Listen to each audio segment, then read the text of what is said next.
At Citizens Bank Park in Philadelphia, the New York Mets play the Philadelphia Phillies. Tonight's game is presented by Health First. New York Mets baseball on SNY is brought to you by Toyota. The summer starts here at Toyota. Toyota, let's go places. By Citi, for each home run at Citi Field, Citi will donate $2,000 to No Kid Hungry. By Geico, switch today and see all the ways you could save. And by Spectrum, switch and save with Spectrum Mobile, nationwide 5G included. Restrictions apply. Visit SpectrumMobile.com. Well, it's a familiar scene back in Philadelphia for the second time this year. Got the waterworks, got the art museum. Mets are very familiar with Kyle Schwarber, too. He has been hitting home runs against the Mets in droves the last couple of years. Gene Segura has been a pest. Mets, though, have taken 4 of 6 from JT Realmuto and the Phillies so far this year, and they'll have 7 more games with them before the end of May. Dom Smith's enjoyed hitting against the Phillies on a 4-hit game on Sunday night. Pete Alonso will look forward to facing Aaron Nola tonight, and Jeff McNeil's been hitting against everybody. And a pleasant good evening, everybody, and welcome to Philadelphia. Gary Cohen, Ron Darling with you tonight. Keith's back tomorrow. Mets open a 4-game series against the Philadelphia Phillies. Kyle Schwarber, as a national and with the Red Sox last year and as a Philly this year, has just been an enormous force in games against the Mets, and they'll try and figure out how to get him out the next 4 days. Well, Gary, whatever book they have, they need to throw it away because it's not working against Schwarber. And in fact, he's batting leadoff tonight, where he has 14 leadoff home runs in his career, and started this great streak really against the Mets last year in the Nationals uniform as a leadoff hitter. He's had 538 hits. 30% of these hits are home runs. Against right-handed pitching, he just devours right-handed pitching, and he's got 5 home runs on his career against Taijuan Walker. 5 and only just 13 at-bats, and that's the assignment for Walker tonight. And so far, Walker's made 2 starts against the Phillies. One was abbreviated. The last one was a really good one. Now his 3rd start against the same opponent to start the year. You know, I was really surprised that he was able to get in 5 innings, and it looked like he could have even gone to 6th. That's how strong he was, but it's always difficult, I think, to start your first 3 starts against the same team. And the Mets will see Aaron Nola for the 3rd time this year. Well, Nola's making his 12th start against the Mets in this ballpark alone. He was very good, made a mistake to Jeff McNeil and a home run later against Alonso, but really was good in his last start. Throwback uniforms for the Phillies tonight. Is Pete Rose suiting up? It's the Mets and Phils opening a 4-game set in the city of brotherly love. All the action coming your way tonight right here on SNY. The game, Floor Cawley of Glendale, New York. Contact Floor at floorcawley.com. By your Tri-State Audi dealers. And by DAZN. Live on DAZN pay-per-view, Canelo versus Dimitri Bivol on May 7th. Sign up at DAZN.com. Customize your season with the Mets 60th anniversary Flex Pack. Select the games and rewards that you want. Scan the QR code on the screen to get started, or visit Mets.com/flex for more information. The best coverage in the game. Let's check out the T-Mobile coverage cam. Da-da-da, da-da-da. Da-da-da, da-da-da-da. 1 million people visit the Art Museum every year. How many do you think go for the art, and how many go to raise their arms like Rocky? Half and half. Half and half, yeah. Right? That's about right. A lot of good art inside, though. We'll check it out sometime. Mets and Phillies, first pitch is coming right up.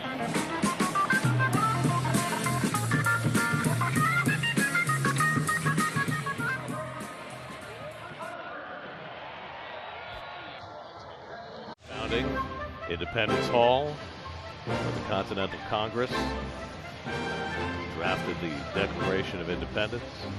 I believe that's Ben Franklin with a cane. You know, he had gout. I did not know he had gout. Didn't you see 1776? John Adams was a great singer. Here's William Penn standing on top City Hall. For a long time, you know, no building in Philadelphia could be higher than the brim of William Penn's hat, but, you know, that changed a few years ago. The PSFS Tower went up, and that whole tradition was gone. But it's still a low-rise city when you compare it to New York or some of the other big cities in our country. The Philadelphia Chamber of Commerce has provided funding for this segment. Buck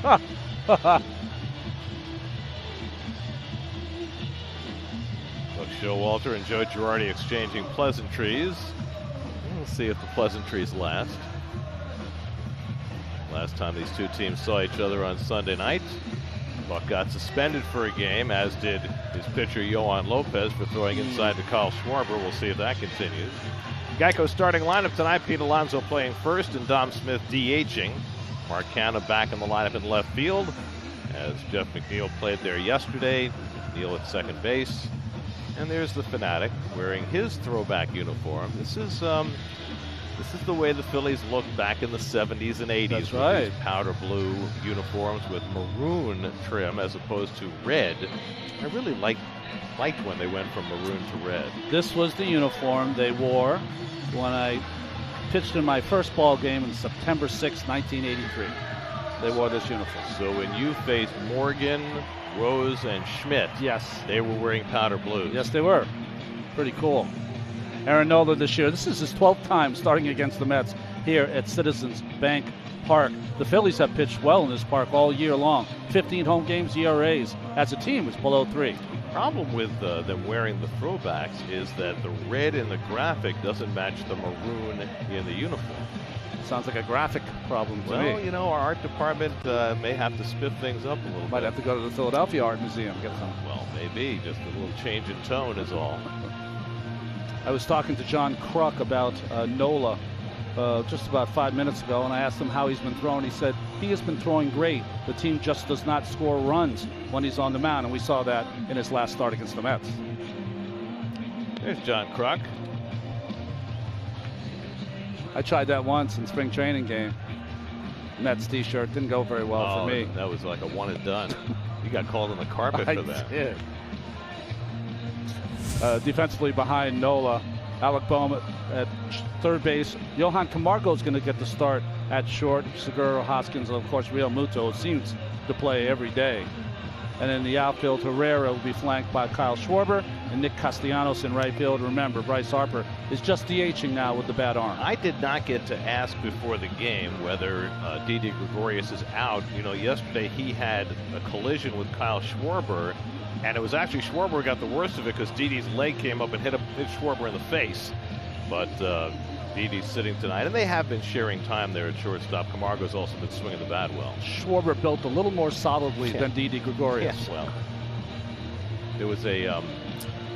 there was one of those notes on MLB TV today saying Josh Reddick had signed with the Australian League. Yes. And of course, the first thing that came to mind is, well, he wants to make sure he doesn't collide with Pete Alonso anymore. That's right.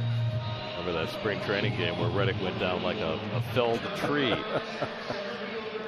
Brandon Nimmo getting set to lead things off. Nimmo has now reached base safely in 17 consecutive games. He's got his season on base percentage at .376. And he's had good career numbers against Aaron Nola. And before a pitch is even thrown, Alec Boehm is running to the right side of the infield. He can't even start the game at his position. And look how close they're going to play at third base. With Camargo in about 70 feet away. So the entire left side open for Nimmo to try and hit one past. Never seen anybody play that close against Nimmo. First pitch of the night from Nola is a letter high strike, and we're underway. Mets are facing Nola for the third time this year. They beat him up pretty good. First time they faced him on April 13th here. And then he pitched better, but he was on the wrong end of a no-hitter last Friday at Citi Field. He went 6 innings, allowed 3 runs, 7 hits, no walks, and 9 strikeouts. And Nimmo takes one just inside, a ball and a strike. It is a lovely night in Philadelphia. It's 73 degrees. Don't get used to it. It's supposed to rain all day tomorrow. It's supposed to rain all day Saturday. It's supposed to be cold, windy the rest of the weekend after tonight.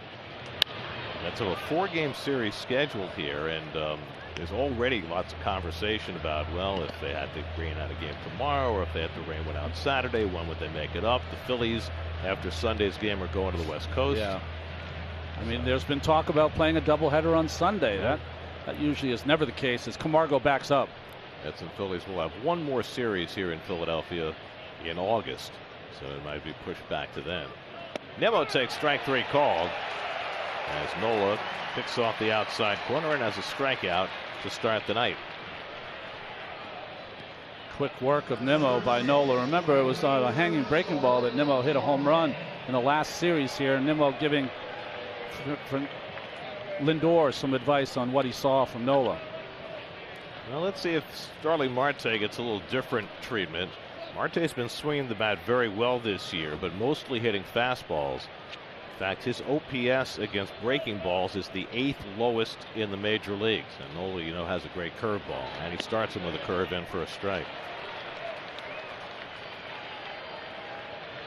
He does not like the feel of the baseball. Wants a new one. I can tell you right now that I never ever threw a ball out after I threw a strike with it. Ever. But a lot of the pitchers have been complaining about the baseball. Very rarely do we see them throw one aside. Used to be a lot more back when you pitched. Two-seamer in for a strike, and it's 0-2 to Marte. So Nola has come out throwing strikes.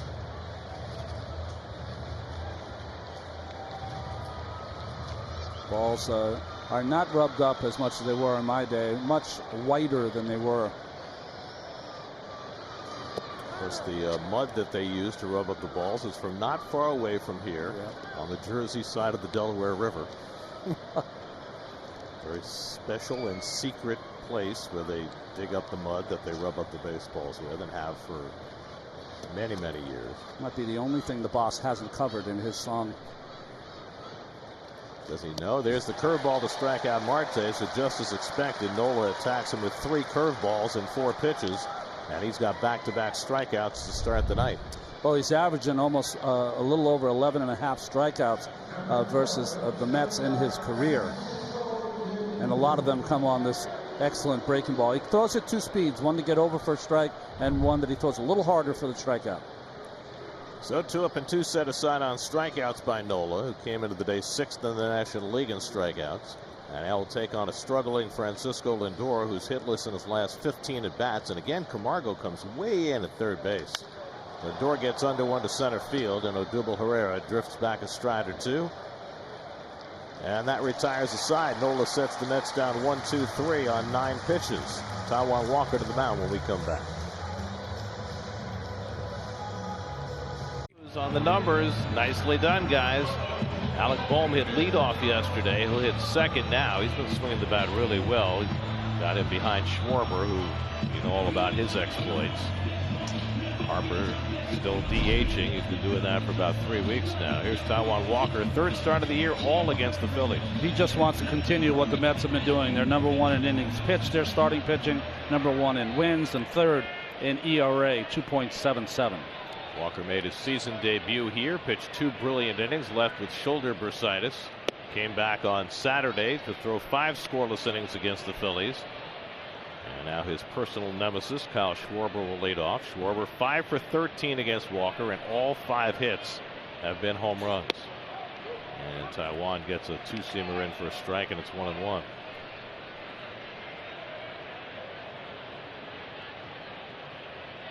Full shift on against Schwarber. And Walker works him inside with a cutter, and it's 2-1. Schwarber has the highest slugging percentage against the Mets of any player ever. 746. His OPS against the Mets is the 2nd highest ever, behind only Stan Musial. What? Yeah. Wow. So he's been really good against the Mets. It doesn't matter what uniform he's been wearing. It's a good fastball by Walker to get the count full. Alec Bohm on deck, and then Bryce Harper for the Phillies, who just got swept in a 2-game series here by the Texas Rangers. Phillies have lost 3 straight.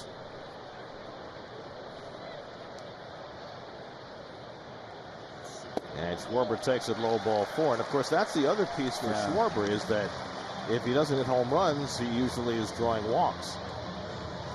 Defensively behind Taijuan Walker this evening, Escobar, Lindor, McNeil, and Alonso. You're going to see that almost every night. Tomas Nido gets the start behind the plate. McCann on the bench. It's Alexis defense. And in the outfield, We have Brandon Nimmo in center, Marte, two Gold Gloves in right field, and Mark Canha in left. Marte standing in the sunshine out in right field, so that could be an issue in the first inning. Here's Alec Bohm, has become a crowd favorite here in Philadelphia. Little flare behind first base. Alonso over his shoulder trying to get there, but it lands foul. That's we're here the first week of the season, and Bohm had a 3-error game and was seen on camera saying the words, "I hate this place." And it went viral. He found out that everybody had seen it, and in the clubhouse after the game said he was embarrassed, said he apologized, that he didn't really mean it, that he got caught up in the moment emotionally.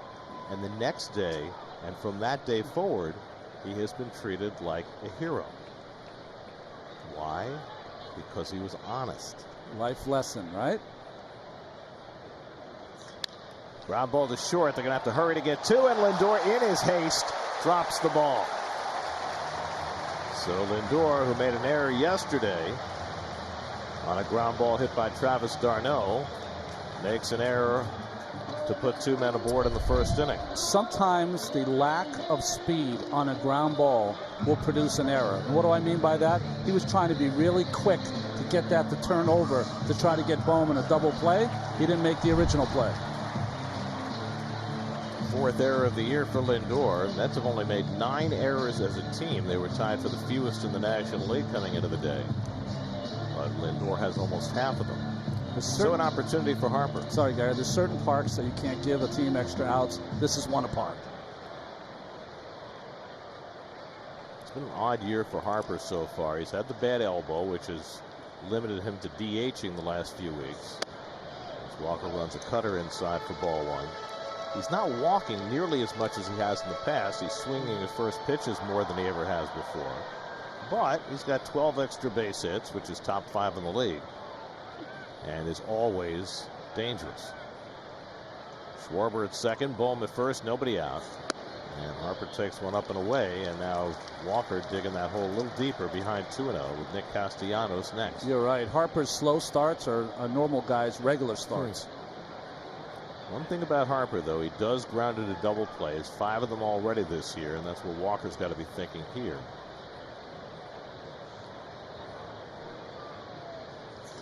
And he lines one down the left field line. That'll go to the corner, and the Phillies will take the early lead. Schwarber is in. Bohm will be held at third. Harper pulls in at second with an opposite field double. His 16th run batted in, and it's 1-0 Philadelphia. There was a time that Mets pitchers used to always be able to throw the ball past Harper up and away. Those days are gone. And when he's hitting the ball the other way like that, he's a very dangerous hitter. Schwarber, of course, scores. He was at second base, and Bohm went first to third. So the first run that Taijuan Walker has allowed this year. A walk, an error, and Bryce Harper's double producing 1, and now the Phillies with a chance for a whole lot more. Second and third, nobody out, and Nick Castellanos, who has been their best hitter in the early season, stepping in. Castellanos hitting .307. Well, it skips in a first pitch cutter, ball 1. Baseball can be a strange game. Walker almost went from having no one on base and 2 outs to now being in a world of hurt with 2 guys on and nobody out. Let's have the infield back, willing to concede a second run to get an out. Confident, I guess, in their ability to score tonight against a tough pitcher in Aaron Nola. Tapper, that'll get a run in. McNeil's going to have to hurry and just barely nips Castellanos at first base. Bohm comes in to score the second run of the inning, and Harper gets to third, so a doubly productive out for Castellanos, who nearly beat it out, but Jeff McNeil made a strong throw to get him. 2-0 Philadelphia. Boy, what a defense McNeil has been playing all year long. This is about his 3rd or 4th play in the shift that he had to come in on and fire a strike. That was the only way he was going to get Castellanos. You know, we don't talk about it nearly enough. The relentless accuracy of Jeff McNeil's throws. He's not beautiful to watch, and his throwing motion isn't perfect, but boy, his throws are. So 2-0. Harper's at third with one out. Now the Mets will bring the infield in against JT Realmuto. And he takes the first pitch slider off the plate for ball one. Realmuto just 4 runs batted in. But a chance for one here.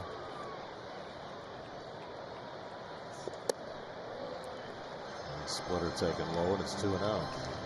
I always feel that Realmuto is at his best when he's hitting the ball the other way, because he does have great power to right field. He's been a little pull happy early this season.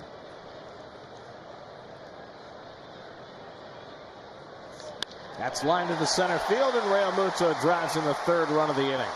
Harper trots in to score. Realmuto's got his 5th run batted in, and the Phillies having a feast in the 1st inning against Taijuan Walker and the Mets. 3-0. Well, the last couple of hitters, you see the grip from Walker. It's supposed to be a two-seamer that runs in, splits the middle of the plate, and Realmuto hits it right back up the middle. Shot.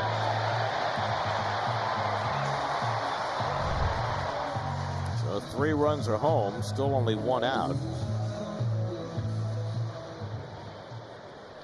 And now Rhys Hoskins dropped to 6th in the order. He had been hitting 2nd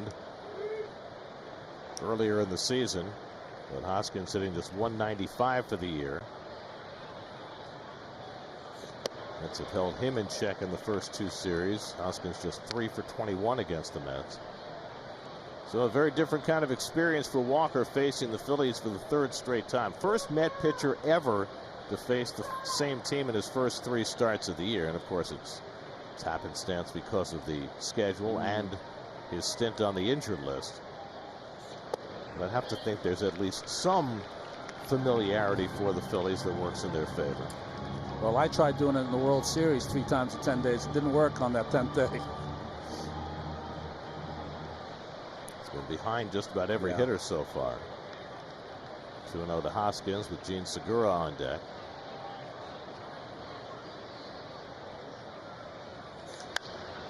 And Hoskins fouls away the fastball.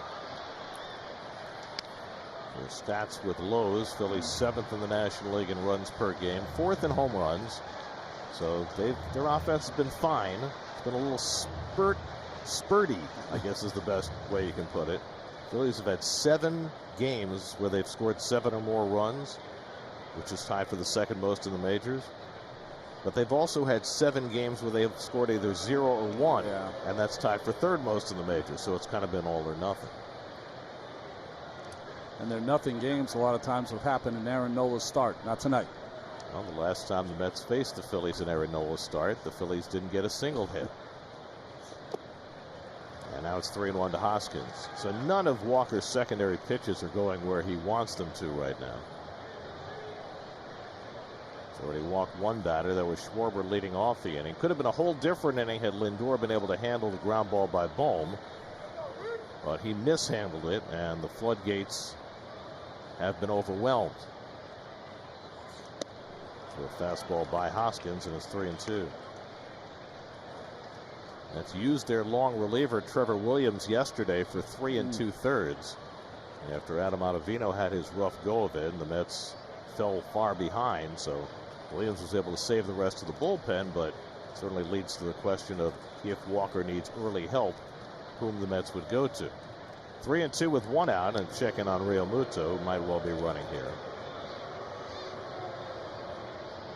I mean, their other long guy, Sean Reed-Foley's on the shelf now. They have the youngster Medina in the bullpen. I don't know how many innings he can go, though.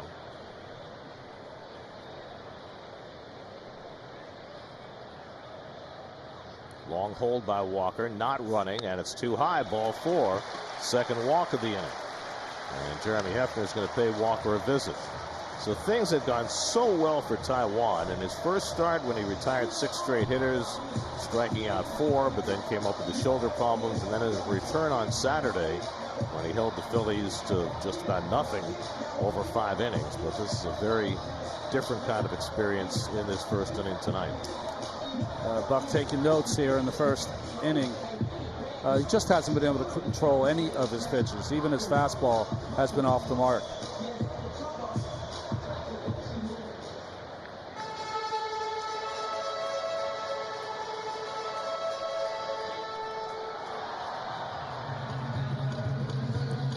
So the task deepens for Walker facing Jean Segura, who has always been a Met killer, but particularly over the last few years since coming to the Phillies.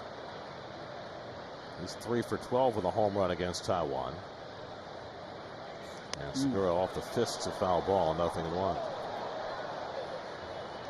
And perhaps that was as much the message as anything from Jeremy Hefner, which is, so you find yourself, maybe you need to come inside. Yeah, inside. Just have to be aggressive with that first pitch. Get ahead. In their first 27 games, the Mets allowed a total of 6 first-inning runs. Allowed half that many already in the first inning tonight. And Segura takes one just off the plate. A ball and a strike. Phil Cuzzy's calling the balls and strikes tonight. First time we've seen Phil this year. Get used to the Mets putting up zeros early in games. Their starters have been so good right from day one. Segura lines it beyond the glove of McNeil, and that'll bring in another run.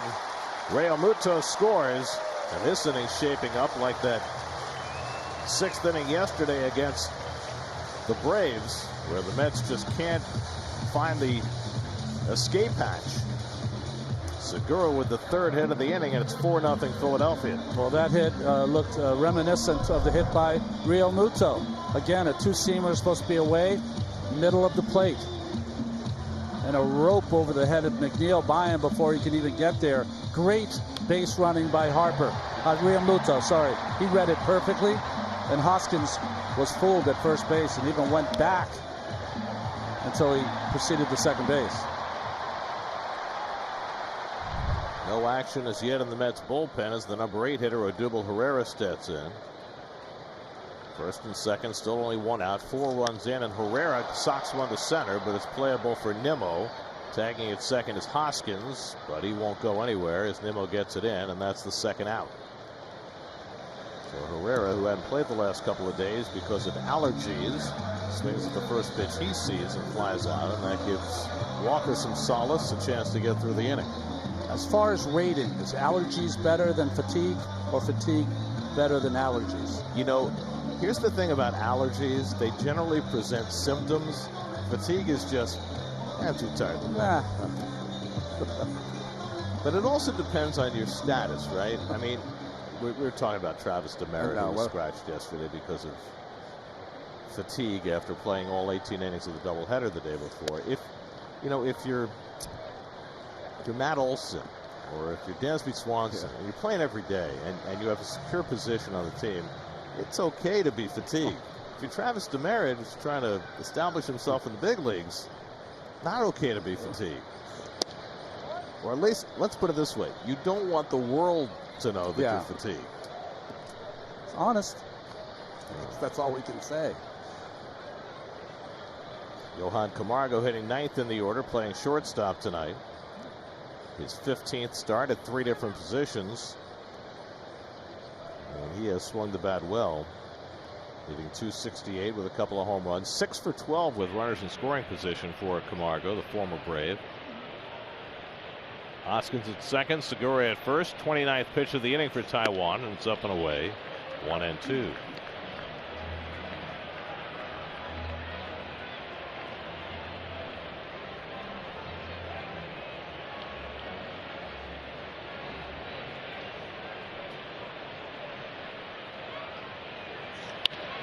Roller down to Alonso. Walker gets over to cover, reaches back for the throw, and that retires the side. But 9 Phillies came to bat, and 4 came home. And the Mets have a task early on in this game, down 4-0 to Nola in the Phils.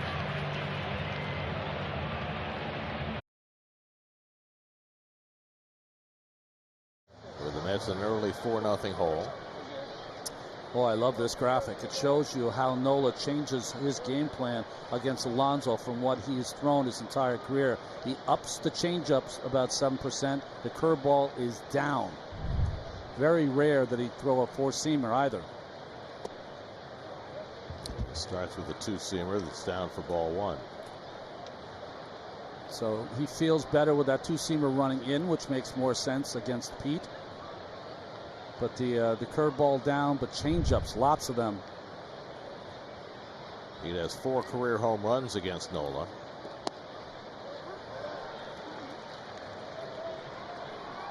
This was Friday. That was a change up there.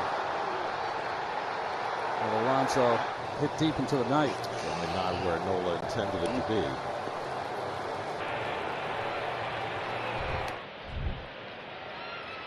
Three infielders on the left side against Pete. Escobar and McNeil to follow in the second.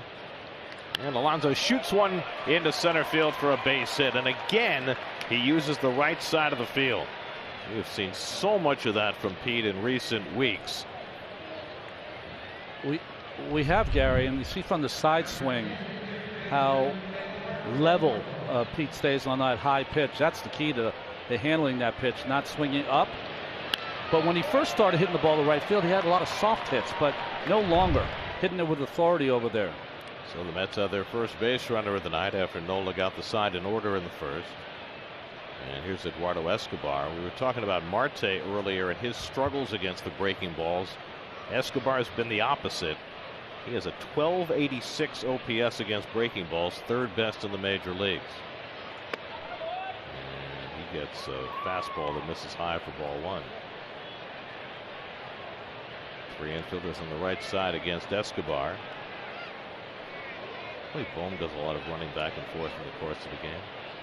He can't help his defense, you know, by running him to different positions. Do you remember the game where the Mets were short of infielders and they had to use Travis d'Arnaud on the infield and they moved him back and forth from second to third depending on who was batting? I did. Now everybody does that. That's right. Alonso at first and nobody out. Jeff McNeil on deck. And Escobar gets a curveball there and swings over the top of it, 1-2. Yeah, I was watching you guys recently, you and Todd, and it looks like d'Arnaud still knows how to hit against the Mets. Well, he had that great game on Monday, and then he drew the big walk for the one that started the carnage in the game yesterday.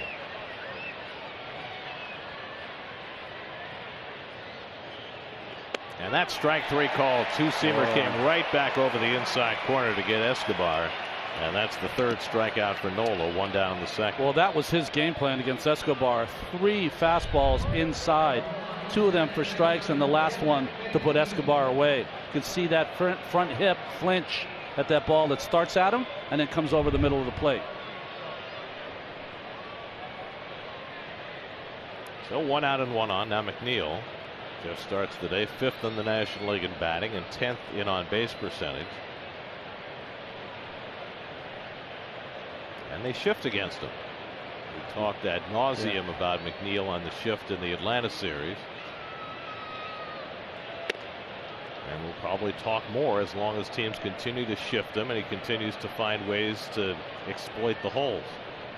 Remember, he tried to pitch McNeil in his last start against the Mets. He missed with 1, and McNeil had a single to score 2. It was left center. I mean, they're trying to cover a little bit of that shortstop hole with Camargo, playing about midway between where a shortstop and a third baseman would play. But I'd argue that the 2022 version of Jeff McNeil, you need 2 infielders on that left side. And teams will adjust eventually once there's enough of a sample size. And he went around on the curveball. He didn't think so, saying to Phil Cuzzi, why don't you ask for help? You got a umpire at third base, Mark Ripperger. Why don't you ask him if it was a swing?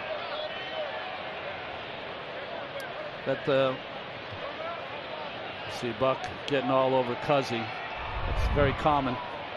Let's see what the third base umpire would have seen if he was asked. I don't think he went there. He would have seen that he didn't swing. Yeah.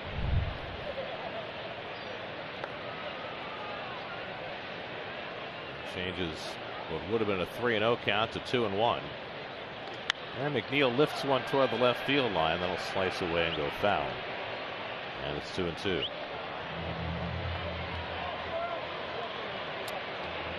Your Coors Light beating the pressure. Eric Hosmer, who almost was a Met. That's right. leading the National League in batting. His teammate Manny Machado right behind him. How about Josh Bell? Well, they got to pitch to someone. They're not pitching to Soto. Soto hit his 6th home run this year today. He's got 7 RBI. Oh. 6 homers, 7 RBI. Now they splay the infielders across the diamond with 2 strikes on McNeil, figuring he's more likely to go that way. Watch him pull it through the hole. He slaps one foul to stay on the at bat.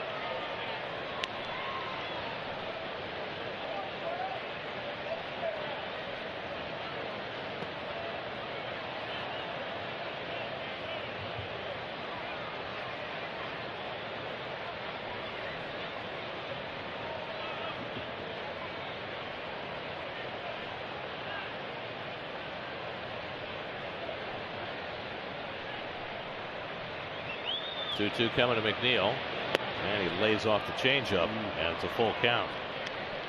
It's a tough pitch to lay off. Good job by Jeff there. That's the first changeup he's seen in this at bat.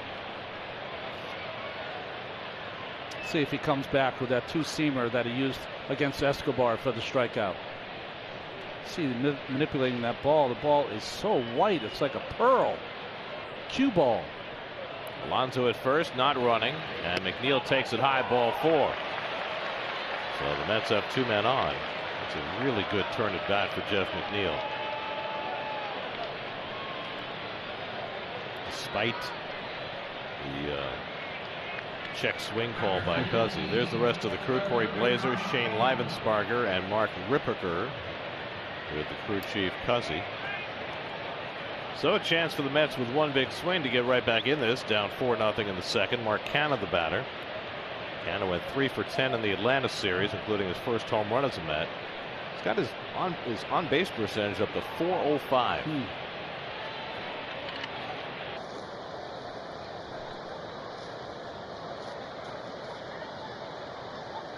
Alonso at second, McNeil at first with 1 out. And a check swing foul. This is where, as a base coach, whether you're Kirby or Cora, you've got to tell McNeil and Alonso, freeze on any kind of line drive because you're 4 runs down.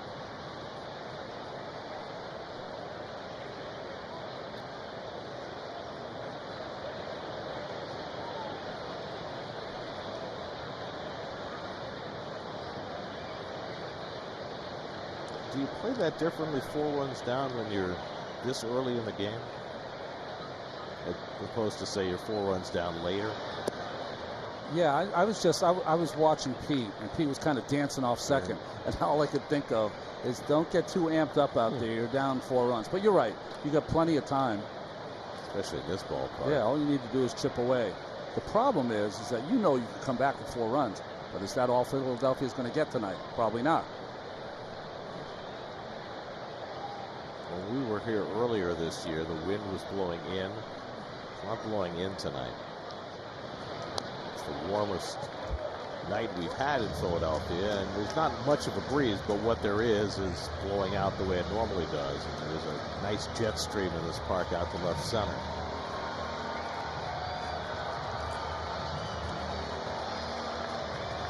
And the ball just must feel like a cue ball to Nola, because he just keeps rubbing it up as much as he can to try to get it a little abrasive, to give him a little better grip on the ball.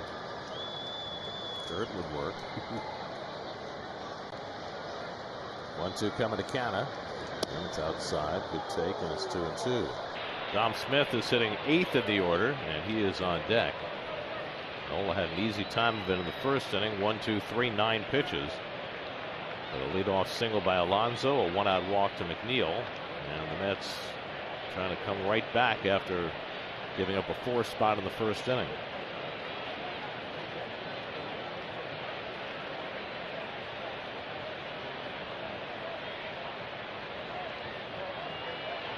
And Canha shoots one down the right field line. Back toward the corner goes Castellanos. He'll get there, and he makes the catch. Late tag by Alonso. He'll go over to third. The relay throw by Segura to third, and Pete, it's just safe.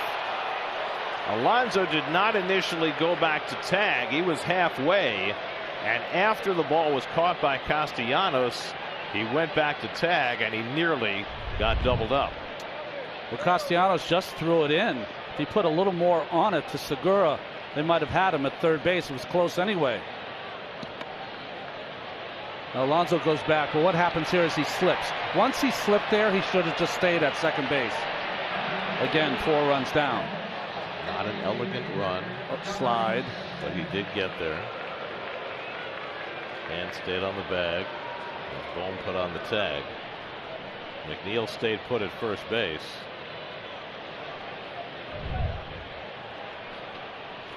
See Pete's face? Pete's face is like this. Please call me safe. Do not call me out. Mets had one of those in St. Louis. They were down by 4 runs late, and Guillorme tried to stretch a double into a triple, and Dylan Carlson threw him out. It's like, oh. I mean, I know it was a great throw, but come on. Save me. Here's Dom Smith, first and third, 2 out, and Dom fouls off a first pitch fastball. Dom went 1 for 6 in the Atlanta series, but that one was huge, a 2-run double. Got the Mets off to a fast start in the second game of the doubleheader.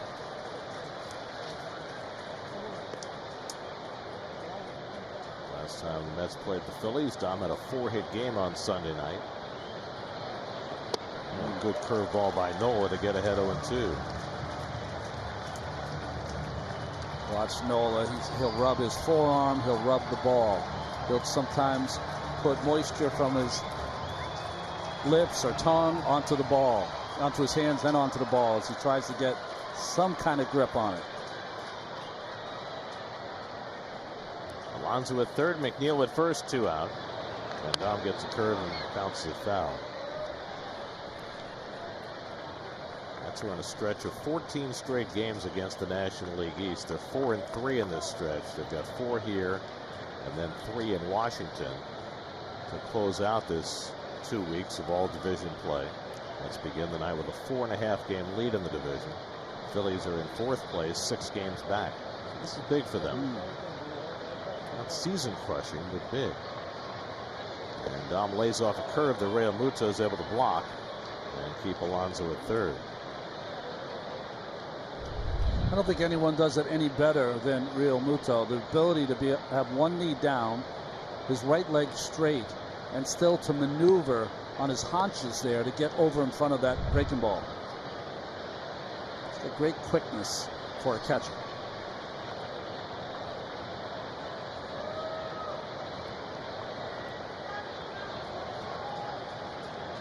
This will be the 24th pitch of the inning for Nola.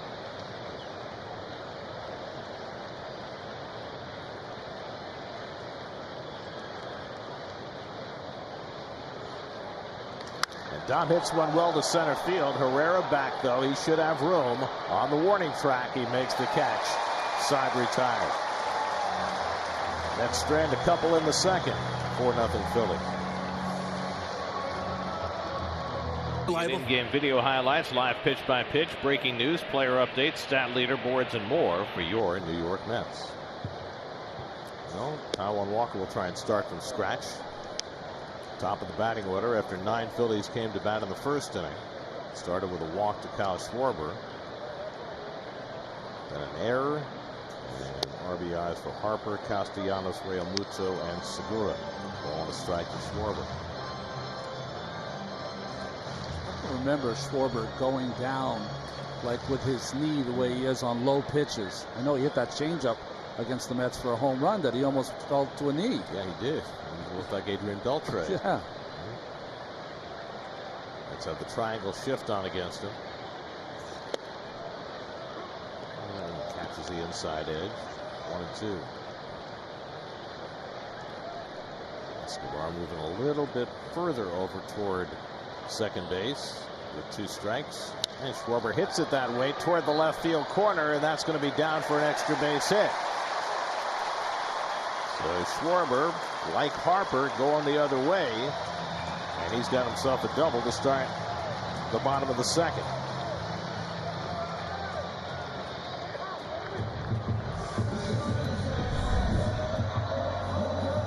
This pitch is a good pitch. It's a split finger change on the outside. It didn't have the late break that we usually see.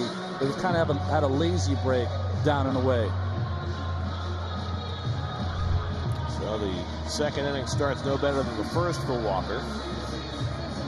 It's 4 hits now for the Phillies. And here is Alec Bohm. Key play in that first inning. Bohm hit a potential double play ball to Lindor. He lost it flipping out of his glove. This one's chopped over the mound. Lindor with a hard play this time, bobbles it, but has no play. Even had he fielded that cleanly, I don't think he was going to throw out Bohm, who has himself an infield hit, and the Phillies have runners at first and third. Well, Lindor came in, but you're right, Gary. He didn't field it cleanly. He took that little short hop off the fringe, and once he didn't field it, he had to put it in his back pocket.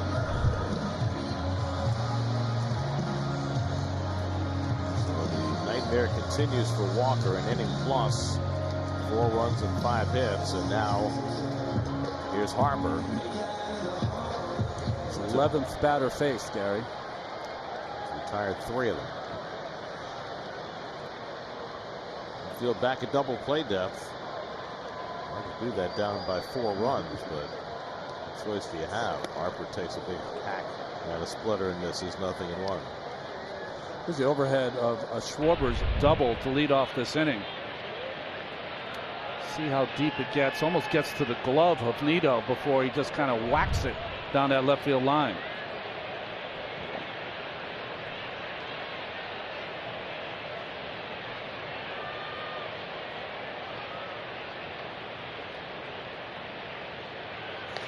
And Harper gets under one, shallow center field. On comes Nimmo. Schwarber's not going to tag. Nimmo makes the catch, and everybody has to hold, and that's the first out.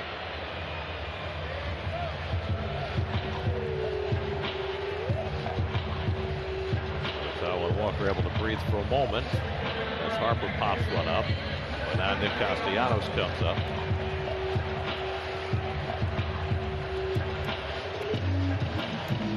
Joe Walker does not have anybody throwing in the bullpen, and you have to think this is a direct result of Trevor Williams having had to do so much work yesterday.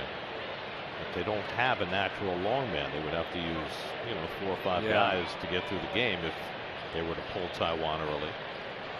And so the hope has to be that he can find the magic and at least get them through 5 innings.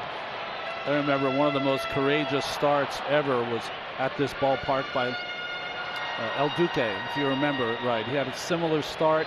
They needed him to go 5+ innings. He ended up going 6+ innings, even though he gave up a lot of runs. He saved the bullpen. He gave up like 12 hits in that game. And goes diving back in. Castellanos grounded out, driving in a run his first time up. That's a 3 on the left side, hoping to get a ground ball to work with. Walker runs that fastball inside. There's very little pop on Walker's fastball tonight. I've seen a couple at 89 already, under 90 miles an hour. Hard to shift this much, I feel, on Castellanos, who really hits the ball to all fields. Great power to right center. Hits this one on a couple of hops to Lindor. He gets the out at second. The turn by McNeil not nearly in time. That'll get another run home as Schwarber comes in. 6-4 fielder's choice for the second out. Give an RBI to Castellanos, his second on ground balls to the infield. And it's 5-0. Lindor getting the big hop to McNeil. They did everything they could to turn it around. Castellanos just too much speed.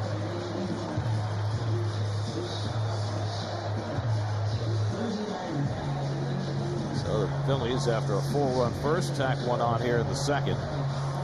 Castellanos at first with 2 out, and here's JT Realmuto, who singled to center to drive in a run in the first.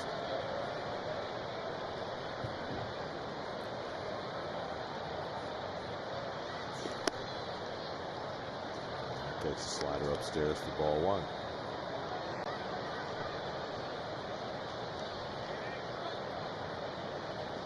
I mean, there are a lot of dynamics at play here for Buck. Talked about Trevor Williams working extensively yesterday and not being available. But he also needs to stretch out Taijuan Walker. I mean, That's a you good know, point. Walker had an abbreviated last start in spring training because his knee was acting up.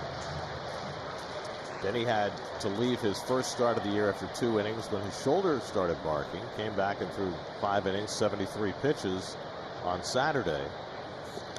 But at some point, they need him to be able to throw a full start. He needs to go 75 to 90 pitches. And sometimes that means, for better or for worse, having to sacrifice today for down the road. That's right. Last year, obviously, he took a huge innings jump because he had Tommy John surgery that cost him the better part of 2 years, and then the shortened season in 2020. 2-2 now to Realmuto. It's probably one of the reasons, Gary, that he faded in the second half last year. Sure, it made perfect sense for Yep. both he and Tyler McGill going places they really had not been before.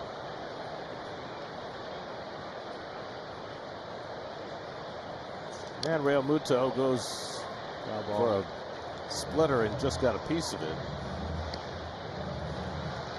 And keeps the bat alive. McGill, who certainly pitched another gem yesterday. As Buck said, the final line doesn't look anything like the performance. 3 runs over 5 1/3. Now back by Realmuto.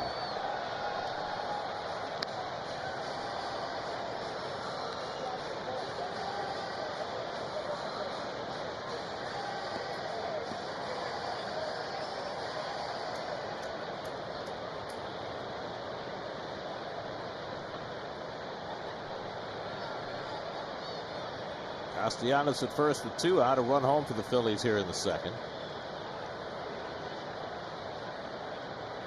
And Realmuto drives one to center, but right at Nimmo, and that retires the side. A bullet off the bat of Realmuto. Phillies tack on a run and lead 5-0 after 2. At 11.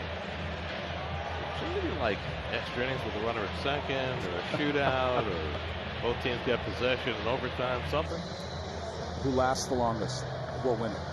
Whoever's out there the longest. I'm afraid that may be a foregone conclusion right now. Although you never know, those things can turn in a hurry. That's right. Taijuan Walker with a rough first 2 innings. Aaron Nola had some trouble in the second that he was able to negotiate. Tomas Nido will lead off for the Mets in the third. So you were just in L.A., right? Yes, yes. I did the Giants-Dodgers. That's a lot of distance to travel to just do one game. Tell me about it. I left 9:30 p.m. from JFK. Came back here yesterday morning at 9:30 in the morning.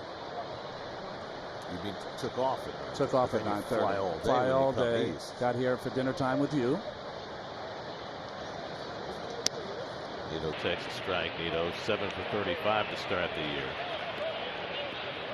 So you weren't even away long enough to be jet lagged or be on Pacific time. I think jet lag is going to hit me around the 4th inning today. Oh, that's a big problem, especially where this game is going right now. Although I will tell you this, you know, we have this gorgeous night here tonight, and then a fairly horrible forecast for the next couple of days. So you might be able to get to catch up. Might get more rest than you were banking on. Although that, of course, will create doubleheaders down the road. I like what Buck said today because he hates doubleheaders. Yes, he does. I mean, he railed about that Tuesday doubleheader against the Braves once it was on the schedule. It even though he got lots of innings from the starters, it messed him up as Nido goes down swinging.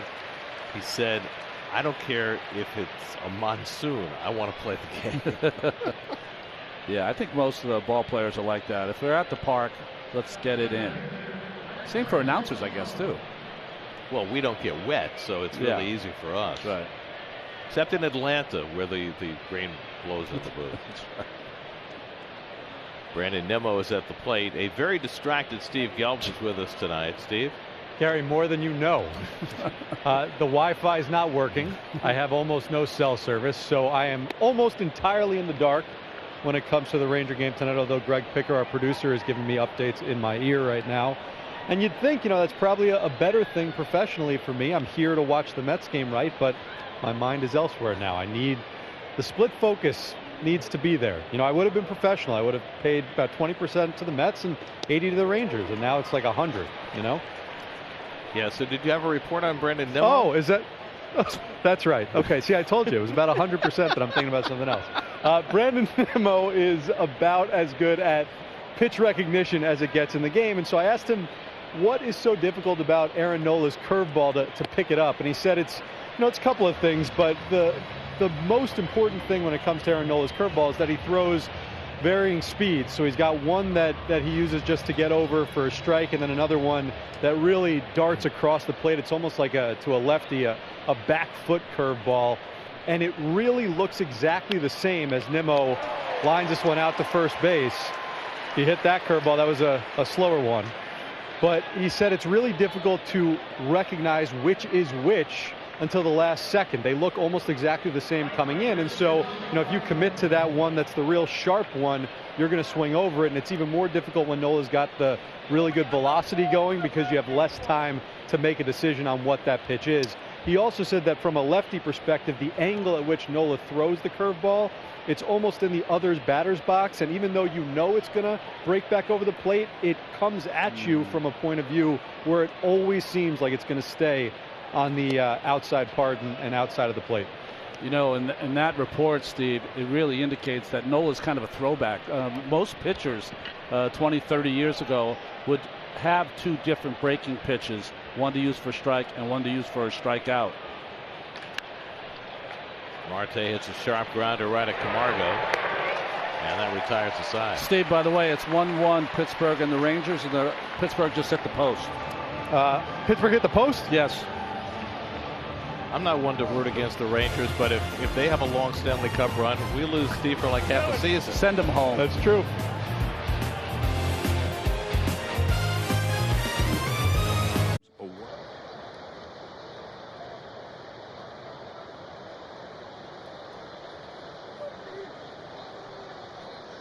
Rhys Hoskins leads off the home third for the Phillies.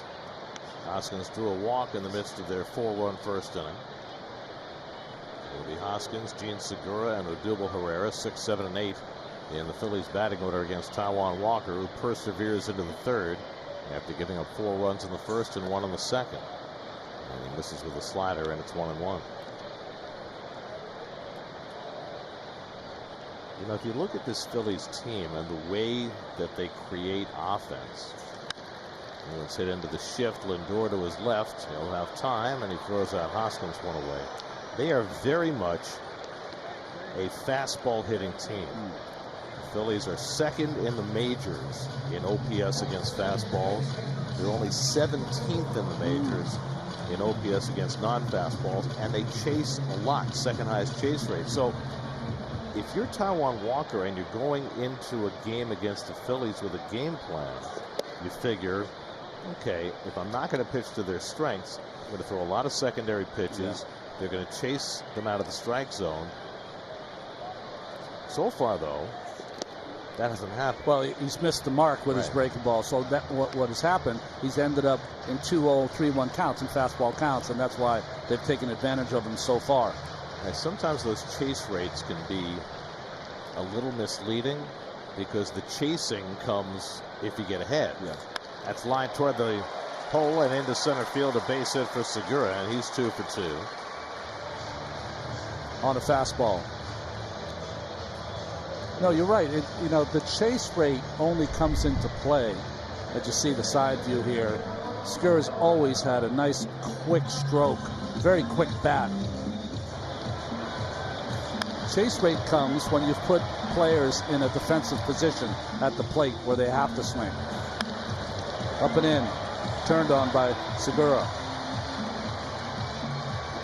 Thinking about 2. So the Phillies have their 6th hit, the second for Segura. Well, fanatic. He's from the Galapagos Islands. I heard that. He's got his old look back this year, too. He won his court battle. What was it, a trademark issue? You know, things that you and I just don't have any time for. But no matter what design the Fanatic has,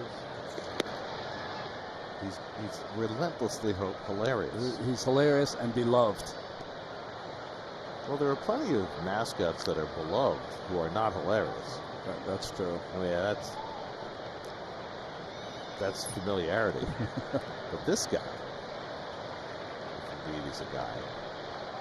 This thing. Segura dancing off first, and Walker picks him off. Segura wasn't running, he was dancing. And Walker got him in mid-cha-cha and picked him off first base. Well, he was trying to go as Walker delivered the ball to the plate, but Walker never did. And he looks like he's safe at first base. Yeah, they're going to challenge this call. But the ball beat him by so much. That was one of the calls. Back of the bag, he went with that hand, and that will make him safe. Corey Blazer, the first base umpire, made the call, but this one is likely to be overturned as the Phillies challenge it. And Segura will have to count himself fortunate if they do overturn it, because he was hung out to dry. Well, you know, 20, 30 years ago, Gary, he would have been out just because the ball beat him. You know, those are how they called it in the day. But now you got to be more careful if you're an umpire because of the reviews. And by the way, you don't have to say 20 or 30. 10 years ago. 10 years ago, okay. Just before replay. Joe Girardi challenged the call, and properly so.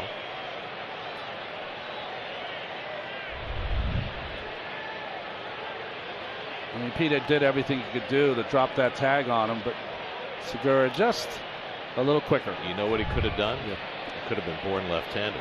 Born left-handed or blocked him with his knee. He could have done that. Left-handed is nice, though. Yeah. Okay, I'm waiting for Phil. Because he's got a great Jersey accent. So I think we'll be able to hear that when he makes the overturn.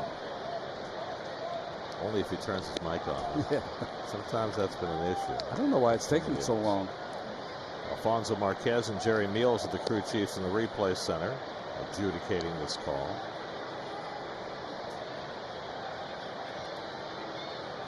Walker throwing a few warm-up pitches to keep loose while the review time continues. They'll try to make sure the equipment is working properly. I think we've made a big leap forward this year, eliminating the gym bag. The gym bag. The gym bag with and the headsets. Yeah. Now we've definitely gone 21st century with the communications equipment, but now it has to work, and you know. Fanatic is taking everyone's seat. He's having fun with the little baby there. Oh, that must look crazy to a little baby, right? The tongue darting in and out. It could be traumatic and lead to years of therapy. I don't know. I have a feeling we have an equipment issue here, because I can't believe it's taking this long for them to make a call. Just look up here, Phil. I'll give it a Caesar.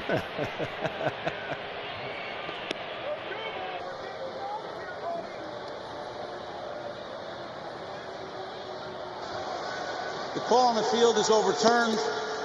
The runner is safe. Just said it's overturned. Yes. The Phillies will retain So at least their maybe the challenge. equipment's not working as well. Hard to hear. So Segura gets a life at first base. It's a 1-0 count to Herrera. Is this one of those circumstances where they'll tell us how long the review took? Well, the average review, you can see Joe Girardi is like, I mean, come on already. We all knew. All right, back to baseball. Herrera flied to center his first time up. And he shoots one foul. I got something the other day that said the reviews were averaging a minute 40 seconds. That certainly wasn't the case there. Now, when does that start and stop? I don't know. Yeah. Does that start when the previous play was over?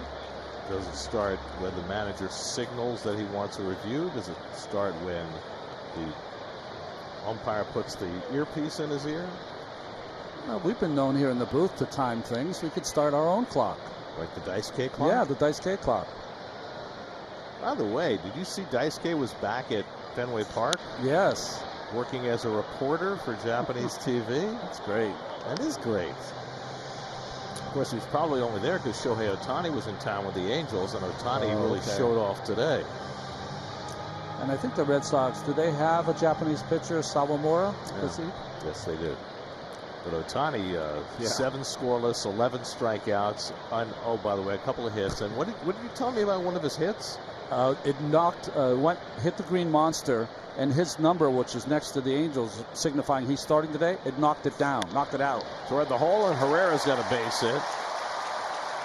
So the Phillies playing pepper with the left side of the infield. Segura and Herrera. One hits it to the left of Lindor, and one hits it to the right of Lindor.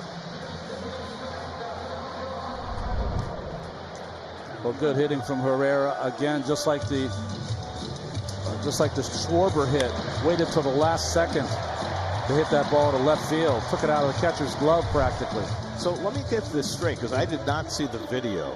So they've got the hand-operated scoreboard with the metal plates that they put in with the players' numbers. You're saying that Ohtani hit a line drive off his number that knocked the number out of the scoreboard? No, it hit just above his number, and the number dropped out of its placement. Back into the scoreboard. Back into the scoreboard. That's hilarious. I mean, it's like Plinko. Plinko. Exactly. I mean, he can do it all. Apparently it was 109 miles an hour, so now we know what those metal plates can withstand. Camargo grounded out to first base his first time up. He is a phenomenon. I mean, you can talk till you're blue in the face about everybody else in baseball, but what Ohtani does and is doing and does every 5 days is just, it's beyond the comprehension of anybody who's watched this game for their entire lives. Yeah. There's only one other guy that did it at that level. But he didn't. Babe didn't really do them at the same time. Exactly. I mean, there was a slight overlap of him, playing every day and pitching, but it was only for a year or two. And then he went to the Yankees and just became a hitter. So really, for my money, what Ohtani's doing is unprecedented. Yes. It's a good splitter by Walker, maybe the best one he's thrown so far today. I can't, for someone that played the game, I just can't understand how he can do both at such a high level. I mean, there are times when he's by far the best pitcher in the game, certainly, and times when he's the best hitter in the game. Well, why he's the MVP? And, he's got an MVP on his team, and yet he's the MVP. That's right. That's a very puzzling team, by the way. Although they're playing better this year. Well, except before yesterday, they got shut out 3 times in 4 days. It's very puzzling. Mets will play the Angels this year. They go out to Anaheim in June, I think, after they visit the Dodgers and Padres. So Dodgers, Padres, Angels, right? You guys will be able to jump in a car and drive around in between towns. It'll be the Mets' second West Coast trip. They have Colorado and San Francisco later this month. 2-2, fastball away, and a full count to Camargo. Well, Mets will play the Mariners next weekend at Citi Field, and they've got a fascinating team. They do. We have a reunion with Chris Flexen and Paul Sewald. Can't wait to see their young player, Rodriguez. Julio Rodriguez. Yeah, he's special. And J.P. Crawford, the former Phillies, leading the American League in batting. 3-2 coming. Struck him out. So Walker went back to the splitter and strikes out Camargo, and that is his first strikeout of the night. So now 2 out and 2 on for Schwarber. It's the 3rd inning, and Schwarber's up for the 3rd time. He's already drawn a walk and doubled. He scored 2 runs. He's now 6 for 14 with 5 home runs against Taijuan Walker, who has no space to pitch around him here with 1st and 2nd and 2 out.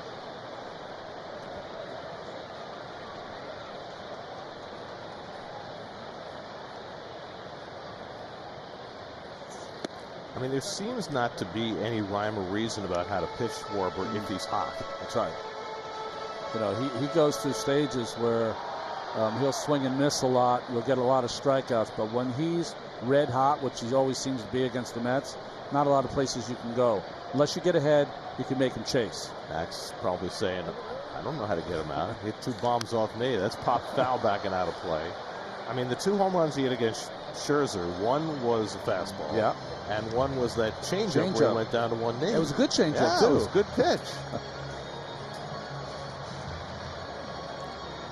12 home runs in his last 11 games against the Mets, including 5 multiple home run games in that stretch. I mean, last year he got on a hot streak like nobody's ever gotten on before. He had 15 home runs in an 18-game span. Well, his last hit, the double, was the first hit that was not a home run. Against Walker. Off Walker. Yeah. Well, this is a big spot for Taiwan. Yeah. He's down 5-0, which is a lot, but 8 is even more. And a good pitch to strike out Schwarber as he goes down with the splitter to strike him out. So back-to-back strikeouts for Walker, his best stretch of the night so far. We go to the 4th with the Mets down 5-0.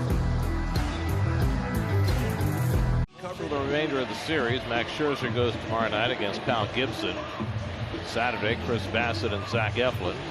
Sunday, Carlos Carrasco, coming off 8 scoreless innings, will go up against the lefty Ranger Suarez.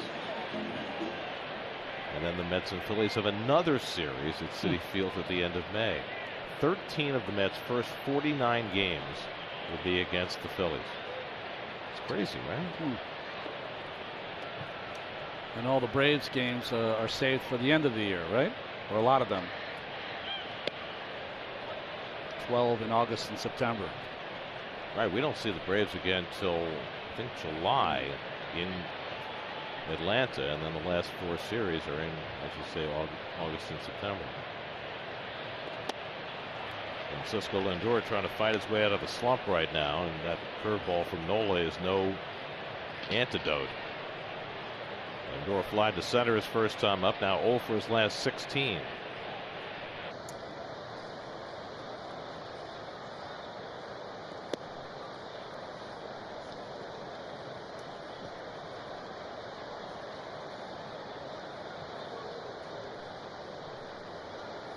Nola now 28 years old. Last year was not his best.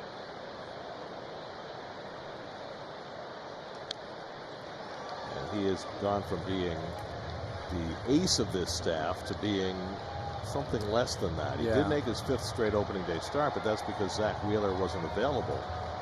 It took Wheeler a little time to get himself going this year, but yesterday he pitched wonderfully and looked like the Zach Wheeler of old. Certainly Wheeler last year was their ace.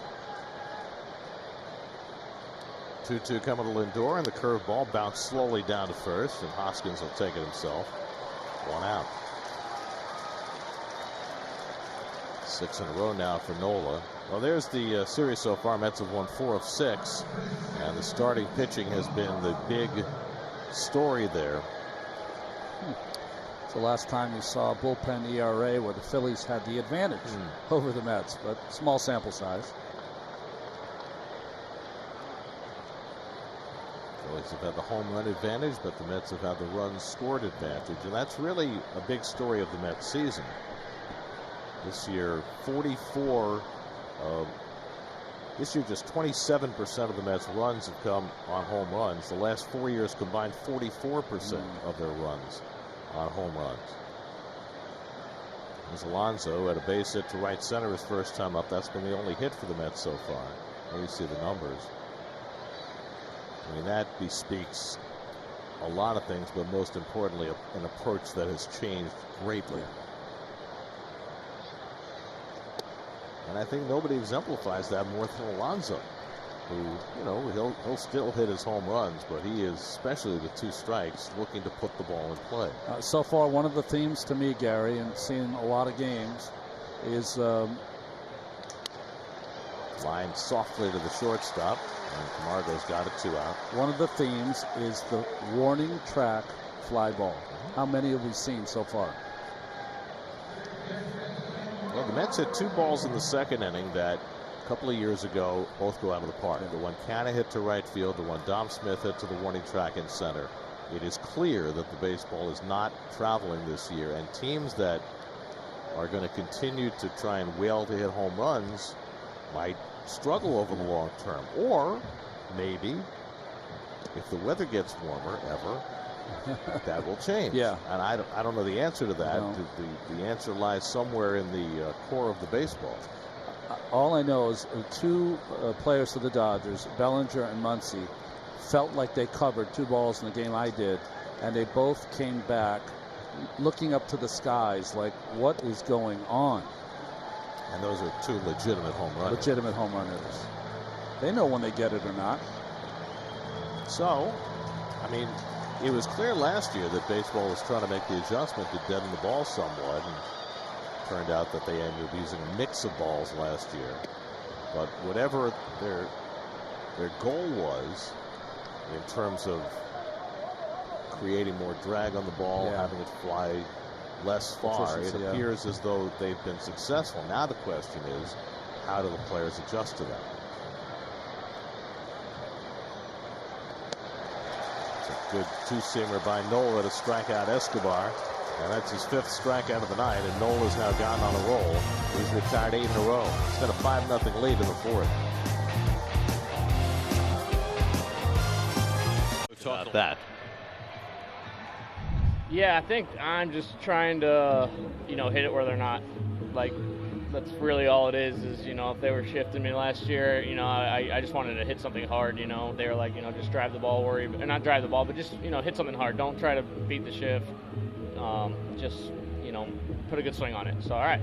And I think if you look at my numbers were actually really good last year. I think my exit velo was up, my hard hit percentage was up, but it was going right into 3 defenders, so it kind of sucked. So, now I'm just trying to, they're shifting me. I don't care if I hit it 40 miles an hour as long as it goes to the left side and gets through. And,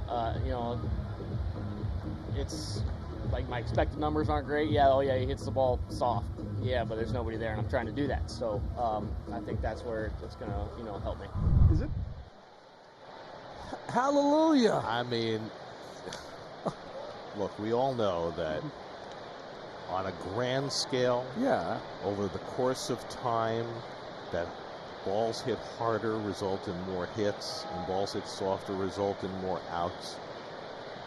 But there's such wisdom in what Jeff McNeil just said. If you hit the ball where there's nobody playing, it doesn't matter how hard you hit it.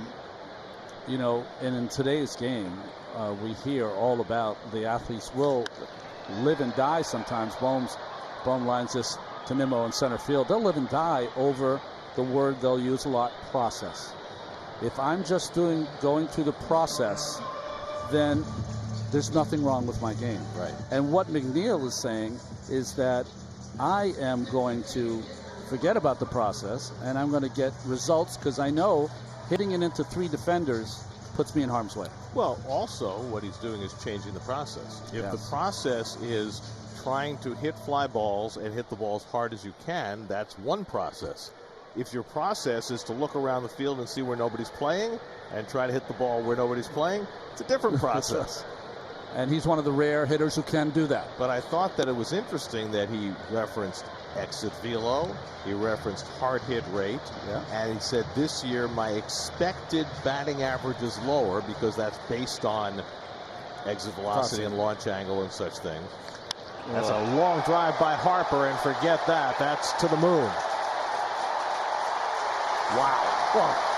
An enormous home run off the bat of Bryce Harper. His 5th of the year to make it 6-0 Philadelphia.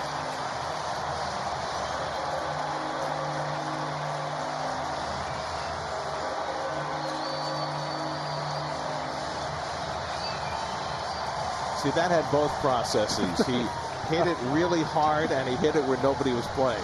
And it had a great launch angle as well. I mean, there's home runs, and then there's athletes who can hit the ball like this. And Harper is one of the rare ones. I mean, this was put, as Gary said, into orbit. Marte didn't move. Nimmo courtesy trot. He nearly hit it on Ashburn Alley. which is a phenomenal blast. This one's hooked in the air to deep left field off the bat of Castellanos, and this one's going to sail out.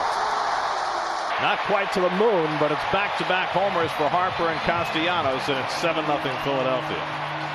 Third RBI of the night for Castellanos, his 4th home run of the year.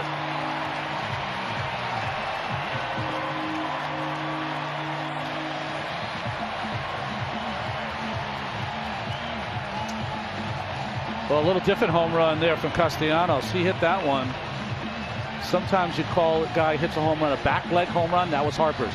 This one was on the front foot. This was a Kirk Gibson home run. Yes, it was. Slider away, and he kind of lunged at it, and it shows you the kind of power he has. One-handed it out to left field.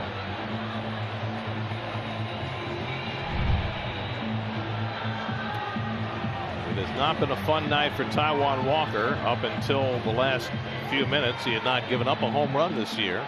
Now he's given up 2 on 3 pitches. The Harper and Castellanos chasing Shreve, getting up in the bullpen. This is the overhead on the Harper home run. Fastball in and down, and then the side swing of Castellanos, how he's on that front foot, lunges at that pitch away, that slider away, and still hits a ball out of the ballpark. By the way, they listed the projected distance on Harper's home run at 427 feet. Come on. And I would argue that he got cheated mightily. Come on. Real Mutos hit 2 balls hard, a single to center and a line out to center. Well, as a pitcher, this is known as wearing it. Yes, it is. Lindor comes in to play the hop and throws out Real Muto for the 2nd out. And from a mindset approach, from a how do you survive this? What do you do as a pitcher? Hey, well, what you have to do is, one, you got to be strong in your insides. That you got to know that I got to get the work in, this or that. You should be reminded by the pitching coach and your manager to get the work in. And part of being a pro, Gary, you can't give up. You know, it doesn't matter how many runs you give up. You still got to be a pro and try to execute every single pitch and stay in this game as long as you can for your team, yourself, and your teammates. That's how you have to think. Walker's now at 79 pitches, through 73 in his last start. It's right near the bag. It's a fair ball. Escobar took an extra step and throws out Hoskins, and that ends the inning. It's probably the end of Walker's tenure in the game. Back-to-back homers for Harper and Castellanos make it 7-0 Phillies as we go to the 5th. When he expects to make his big league debut and his lofty major league goals on SNY's digital series, Mets Perspective. Check it out now on SNY.TV. Very confident young man. I heard that the goals were really lofty. I think he said major leagues this year. Yep. And what did he say about World Series? I think 5 or 6 World Series. 5 or 6. Whew. We're in good shape. We're going to be enjoying the next few years, that's for sure. Aaron Nola now living in a tree. He's got a 7-0 lead as we start the 5th. And Jeff McNeil trying to find the hole, doesn't quite get it there as Camargo down to his knees throws him out. Well, there was a piece of Jeff's process, and Camargo was playing a little over toward that shortstop hole more than some have in that shift, and turned out to be the right spot. He wasn't playing as shallow as he was earlier in the game because of the score of the game. So that's 9 in a row retired by Nola. You know, 37 years ago, I didn't play in the game, but I watched a Philadelphia team score 26 runs on the night. It was the Tom Gorman start. Well, Joe Sambito was in there somewhere. I think Joe gave up 10 runs. Gorman gave up 6 as a starter. Sambito gave up 10 as a reliever. And so did, how come I can't remember his name? Reliever for the Red Sox later. How come I can't? Texas, University of Texas pitcher. Oh, Schiraldi. Schiraldi gave up 10. 3 pitchers gave up 26 runs. And the pitcher that was the most effective that night for the Mets was Doug Sis. So no position players pitched in that game? No. Up until 1992, The first 30 years of the Mets, let's hit down the right field line by count of foul. First 30 years for the Mets, no position player ever took them out. Wow. The first one to do it, and now I'm blanking on his name. Jeff Torborg was the manager. Yeah, you've said it before. And it's not Desi Relaford, is it? Infielder, no. It'll come to me in a minute. Someone will send it to you. But it came to mind today because I noticed that in the box score last night, you know, the Cincinnati Reds are going through just a dreadful time. They lost again today. They're 3-22. But along the way, they got Matt Reynolds from the Mets on the waiver wire, and last night, Matt Reynolds pitched for the Reds and got the last out. Another way, the Reds, I don't know what the history is after their loss today to Milwaukee. They gave up 6 home runs and lost 10-5.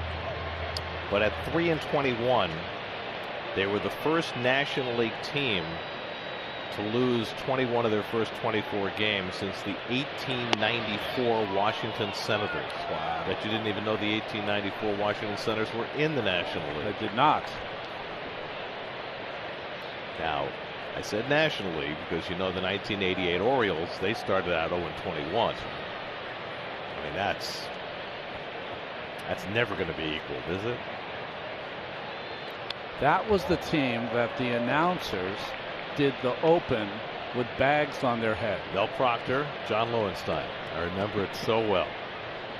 Can you imagine somebody doing that today? Wow.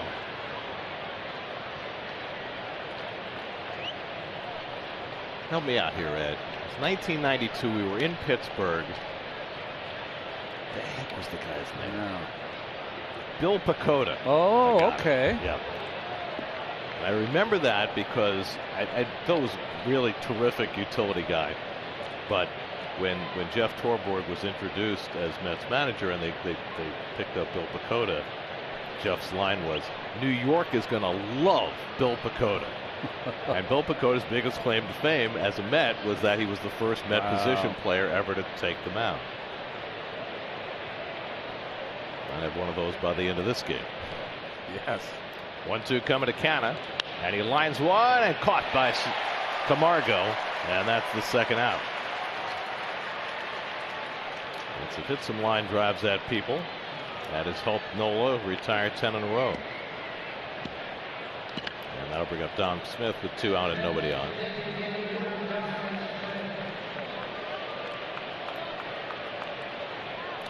Mets have only had back-to-back losses once this season. Of course, they lost yesterday. April 10th and 11th. Wound up being a blowout yesterday after that 7-run 6th inning the Braves put together. And they are getting trounced so far today. Dom fly to center, hit the ball well his first time up, sent Herrera back onto the warning track. And he takes a changeup for a strike. When Nola gets in a groove like this and gets a lead, he is really tough. He's almost automatic. And he's got a beautiful motion. All arms and legs. Does a great job of tunneling all his pitches. They come out of the same spot. And if you remember right, in that no-hitter, of course, got all of the attention. But he was matching zeros with McGill for a long time in that game until he made the mistake to McNeil.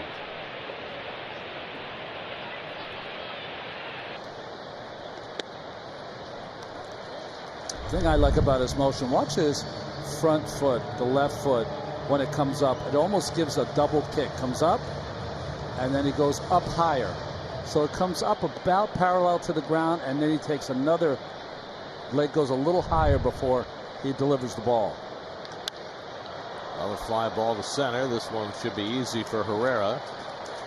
And Nola's got himself a 1-2-3-5. He's now retired 11 Mets in a row. Halfway through in Philly, 7-0 Philadelphia. Traffic's pretty clear on the major highways around Philadelphia. 95. Yeah. Schuylkill Expressway.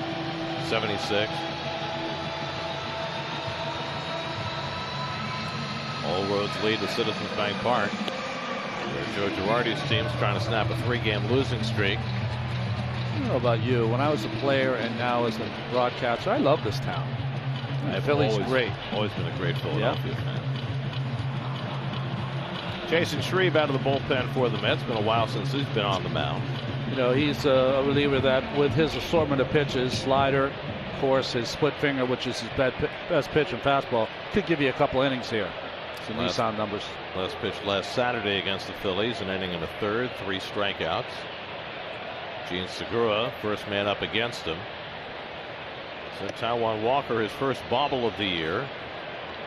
Third straight start against the Phillies. This time 80 pitches over 4 innings. Ty allowed 9 hits, 7 runs, 6 earned, 2 walks, 2 strikeouts, 2 home runs.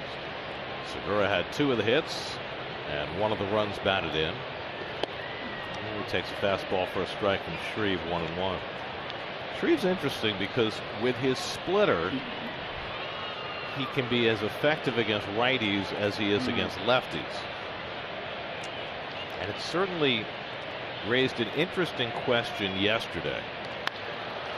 It's hit to center field, and Nimmo gives ground, but he's there.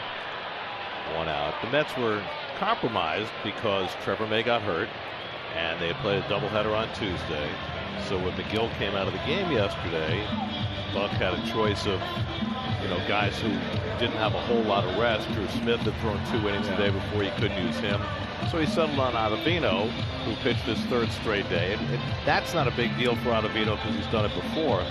But it brought up in my mind, and I even talked to Buck about it before the game today, is Shreve a guy who you would consider in that situation, even with right-hand hitters coming up, because he's got the split and maybe is more of a crossover guy since he was the better rested option. McNeil lays out and then flipping over throws it away. It's off the fence, retrieved by Nido, but not in time to be able to make a throw on Herrera, who winds up at second base.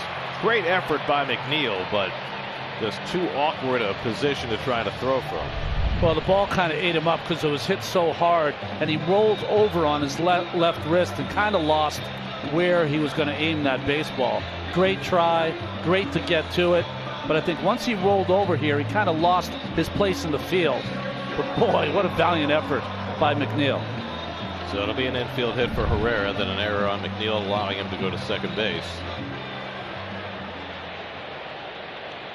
Nido did his job backing up at first and ran that ball down off the dugout fence, but Herrera's just too quick and was able to get to second before Tomas could throw it. There's Camargo fouling back a fastball. So anyway, I mean, bullpen management is one of the hardest things for any manager. And when you have an injury and then you have a doubleheader, you've got all sorts of pieces you're trying to jigsaw together. And so what you want more than anything else are guys who are versatile enough to get both sides out. And these are all the things that, 28 games into the season, a new manager tries to learn about his team, who can go how many days, who can go how many innings, who can get lefties and righties out, and it's all a process. Camargo's grounded out and struck out, and it's 0 for 2.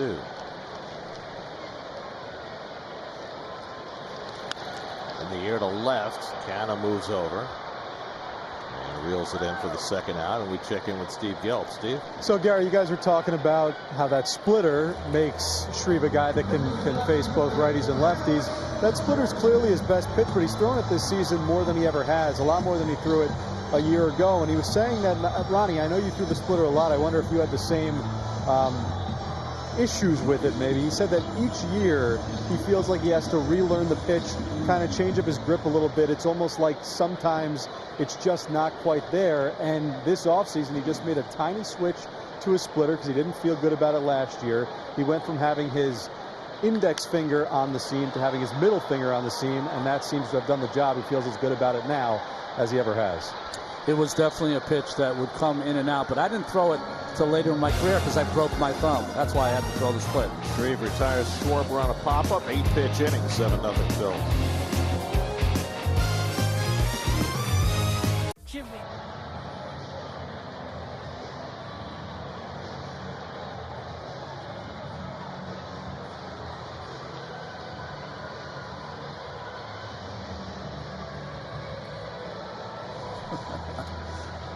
They spread that legend far and wide. That's right.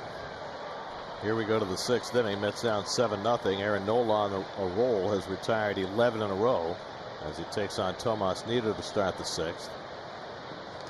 And Nido shoots one foul. Nido struck out his first time up. 5 strikeouts for Nola tonight. 1 walk. He's given up only 1 hit. And that was a Pete Alonso single leading off the 2nd. This is like hog heaven for Nola. His last 3 starts combined, the Phillies scored 1 run. Tonight they got him 4 in the first inning, and he has been cruising ever since.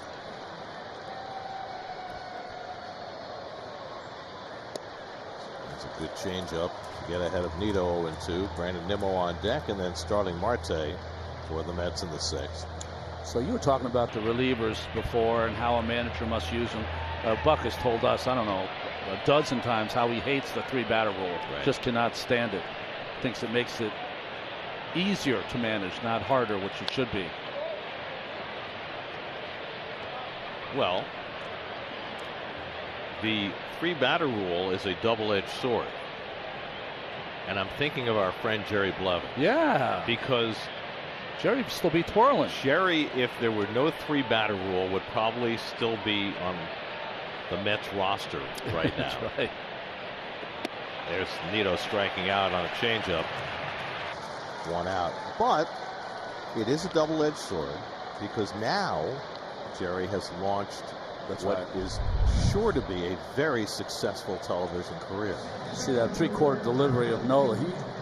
Yesterday when I was watching the game on the plane, they have the pre and post game comes on MLB, the app. Right. And so I got to hear Jerry and Gary. And he's great. He's really, really good. And I love what he's done with his hair. Yeah, I sent him a text to tell him really enjoyed watching him and Gary.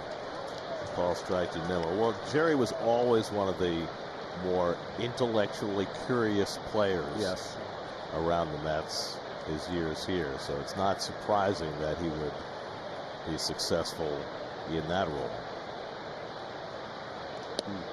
Ball and a strike to Nimmo, who's taking a call third strike and lined out to first base. So to finish my thought, you were talking about the bullpen. Should have, because of the CBA and starting a little late, condensed schedule, should baseball have gone 1 more year with the 7-inning doubleheader games? I think they should go forever with the 7-inning doubleheader game. I mean, it was, The greatest thing about the 7-inning game is that it puts the starting pitcher in a role that he used to have. He's pitching most of the game. Right, you can get straight from your starter to your closer. Yeah. In most cases. And I think also, I think it creates a certain tension earlier in the game that's good for the game. I'm not saying that all games should be 7 innings, but I think it's a nice varietal. Yeah, I mean, how many times do you hear, especially in a game like tonight, Phillies get 4 runs in the first? What's your first thought? Plenty of time for the Mets to come back. Well, in a 7-inning game, there's not plenty of time. And we saw over the last couple of years a lot of those 7-inning games that would be nip and tuck, and you'd get to the 4th inning and all of a sudden you're playing a 1-0 game like it's the late innings. That's right. And I thought it was, again, I don't think you'd want it every day, but I think in those doubleheader situations, I think for a lot of reasons it plays really well. Nimmo hits one over the mound. In comes Segura to field. That's a 4-3 put out for the 2nd out. So Nola just keeps on rolling. That's 13 in a row as he takes on starting Marte with 2 out and nobody on.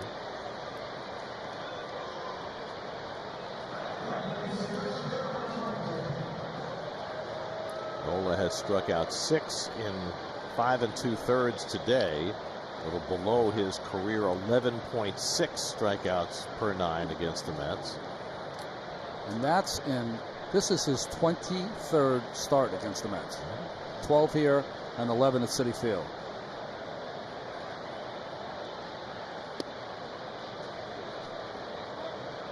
Marte has struck out and grounded out 0 for 2.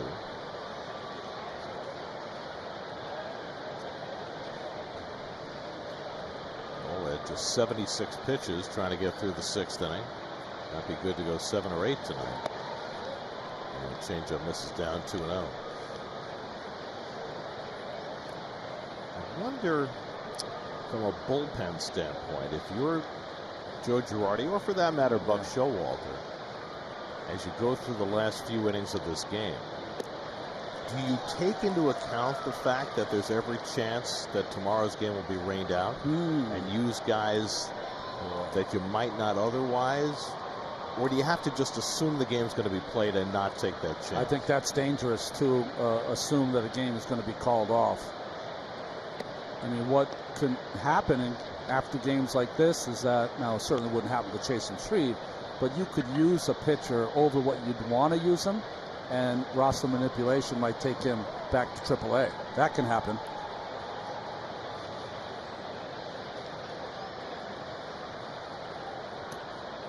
One of the rare times Nola's been behind in the count tonight. 3-1 to Marte. Lindor would be next. And Starling takes a strike on the edge, and he didn't think so. He had flipped the bat away. Phil Cuzzi says it's a strike. 3-2.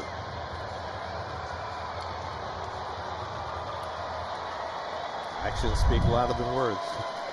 Well, there was a time in these kind of games where the umpires would open up the zone a little, but they can't do it now, or shouldn't be doing it, because they get graded.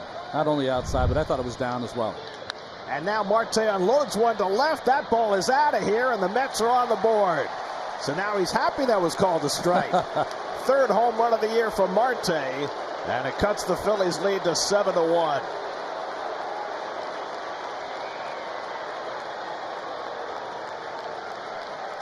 After Nola had retired 13 in a row, it looked like he had walked Marte. Pitch called a strike, and the very next pitch, Starling goes deep.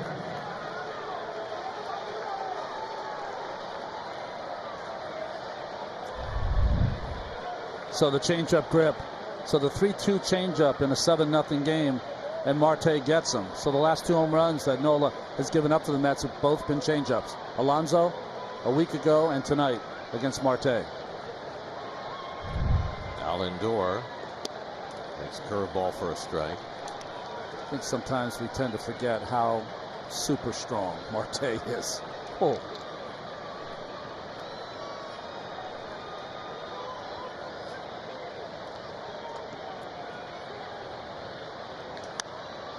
Popped up along the left field line.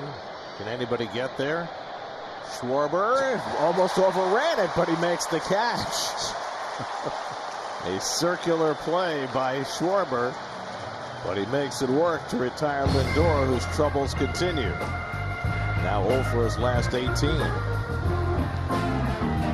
Almost too far.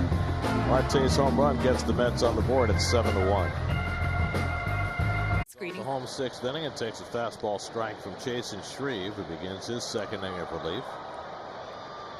Bohm is 1 for 3. He hit the ground ball in the 1st inning that Lindor bobbled in a double play situation that opened the door for a 4-run first against Taijuan Walker.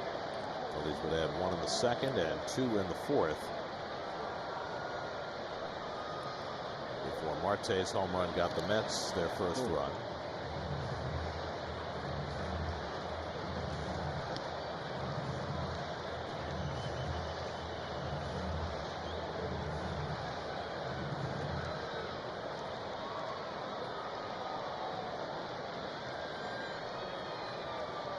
Harper and Castellanos to follow. They both homered their last time up. And that's drilled to left by Bohm, and that'll go down into the corner. And Bohm pulls in at second base with a leadoff double.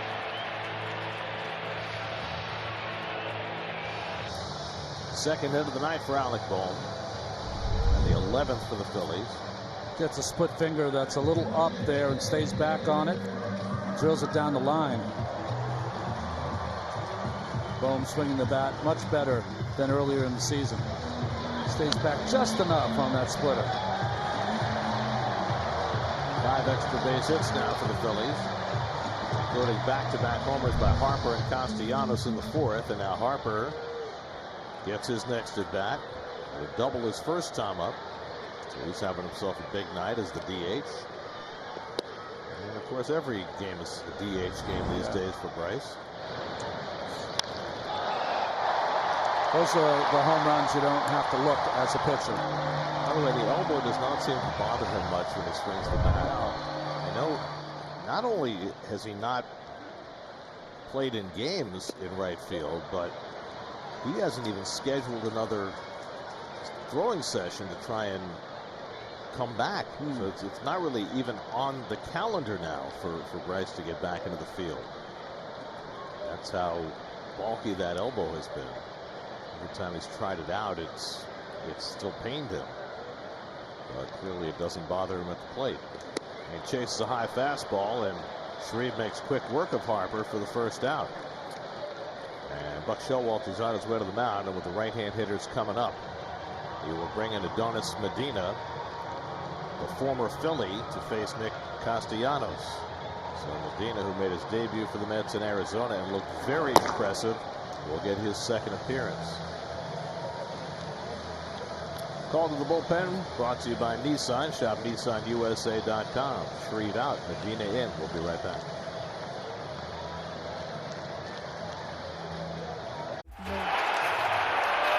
And now the Phillies are down to their final strike. He struck him out.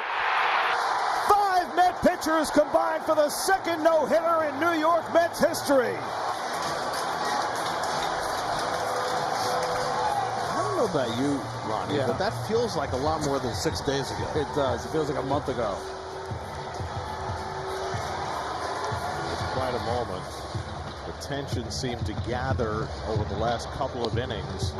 After Tyler McGill left, it was like, well, it might be a combined no-hitter. But then when Diaz came in and was so overwhelmingly unhittable, it almost ratcheted up the whole import of the moment. It was a confluence of so many events. You know, the 159 pitches thrown. It's remarkable not to give up a hit with 159 pitches tossed to the plate.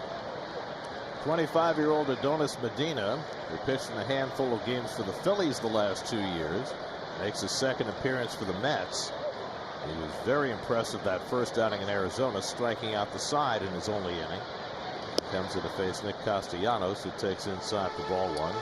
I thought he was going to be sent down to kind of lengthen out his appearances, so at some point he would be an option as a starting pitcher in case you had an injury. But he did throw 2 innings and 40 pitches in his last AAA outing for Syracuse. Curveball fouled off, and it's 1-1. Castellanos has driven in 3 runs tonight, 2 with groundouts and 1 with his 4th home run of the year. 1 pitch after Harper had homered. It came against Taijuan Walker in the 4th. Jason Shreve went an inning and a 3rd in relief, 2 hits, 1 strikeout. Responsible for Bohm at second. And Castellanos chases a fastball away, and it's 1-2. Medina's 25 years old. He is an intriguing piece for the Mets. Got him in a cash deal from the Pirates, right? I believe it was on opening day. Yeah.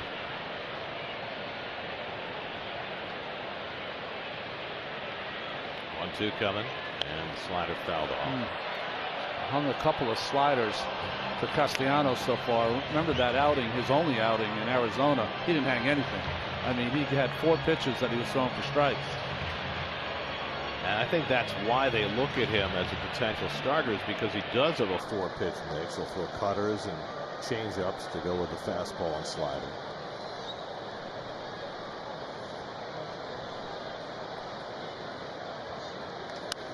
Castellanos shoots one down the right field side, foul. And I think Medina's in here to at least get you through the 7th. Right. Then you need only 1 more inning, barring a comeback, to get you through the game.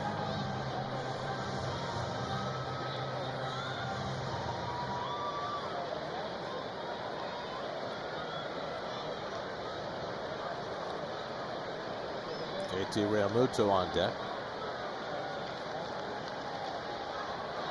And Castellanos able to foul back the changeup and hang in there. Stream the Mets with the new SNY app. Watch live Mets games, pre and post game shows, and all SNY programming anytime, anywhere, on any device with an in-market TV provider subscription. The SNY app. Scan the code and download now. I know Ronnie's a big fan of the SNY app. I got to listen to you guys yesterday on the plane. It was great. The guy next to me said, "Hey, you must really like baseball to watch it the whole time." Like, I'm not going to ask you what he was watching. I don't know if he was sure what he was watching. So the app even works 40,000 feet up. It's fantastic. Well, do you have Wi-Fi on the plane? Yes. It's turned into a pretty good crowd tonight. You know, this is one of the ballparks. Washington can be like this too, where they assemble out in right center and left center, and then sit in their seats a little later. Eighth pitch of the at-bat coming from Medina. And it's inside. It hits Castellanos. He was checking his swing, and I think Nido wants them to ask at first whether he swung the bat. Nido is still pleading his case. He wants Cuzzy to at least check with the first base umpire. Well, does he think also that it might have come off the bat? I don't know about that. But it was a check swing, and Cuzzy never even asked for help. Now they ask, and now the first base umpire, Corey Blazer, says no swing. So it took all that time for him to finally ask. He had thrown a couple of fastballs in before that just missed him in this at-bat. Got him a double shot off the wrist and then off the hip. Well, however many times the Mets might hit the Phillies, they still will owe them more. We saw a great stat today. You know, the Mets have been hit not just this year, but really the last few years more than any other team. And they did a breakdown of the number of times the Mets have been hit by the different teams in the National League East. And look at this. The Phillies have hit the Mets far more than any other team. In fact, far more than any team has hit any other team. Wow. Over the last 4+ years. 57 times in 73 games. I mean, nearly double the number of times any other team in the division has hit them. Well, I thought that was interesting. Yeah. I didn't know it was that lopsided. Boy, you hope Phillies hope nothing's wrong with Castellanos. They're spending a lot of time maneuvering that wrist and his fingers to see if he's all right.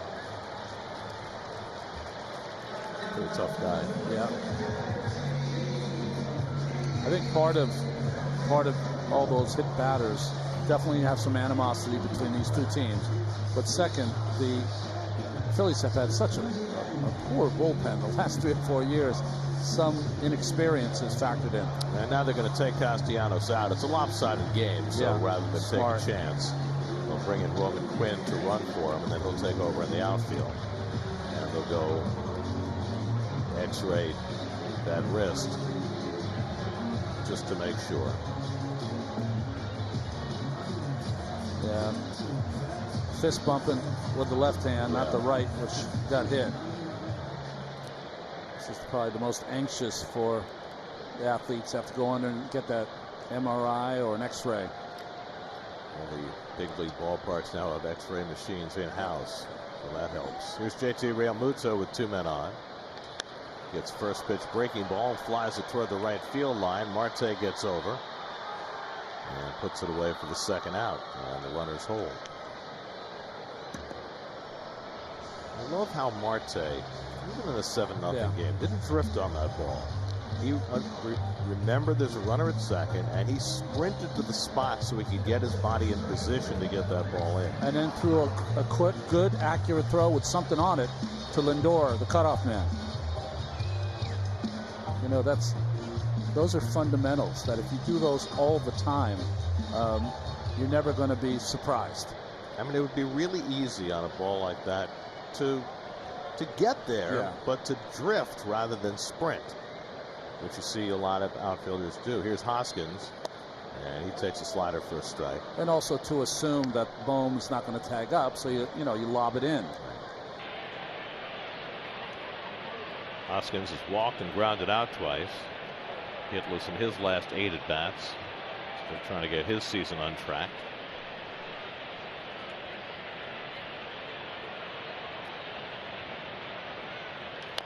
And he fouls one off his leg, and it's 0-2.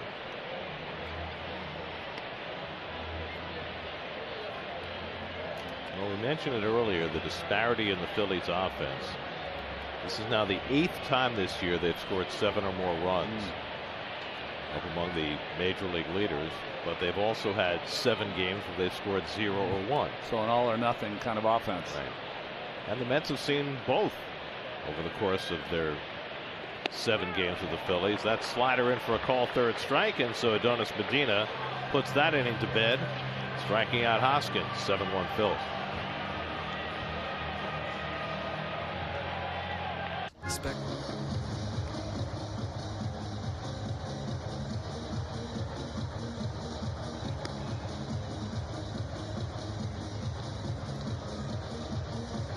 You know, Byron Buxton is one of the best players in baseball when he's healthy. It's just a matter of keeping him healthy. That's right. 8 home runs now for Buxton. He may be the fastest player in the game. One of the best fielders in the game, defensive players. Maybe not as good as William Penn, but he had his own skill. Aaron Nola's got a 7-1 lead as we go to the 7th. He's given up just 2 hits tonight. A single to Pete Alonso in the 2nd, a home run to Starling Marte in the 6th. Alonso leads off in the 7th.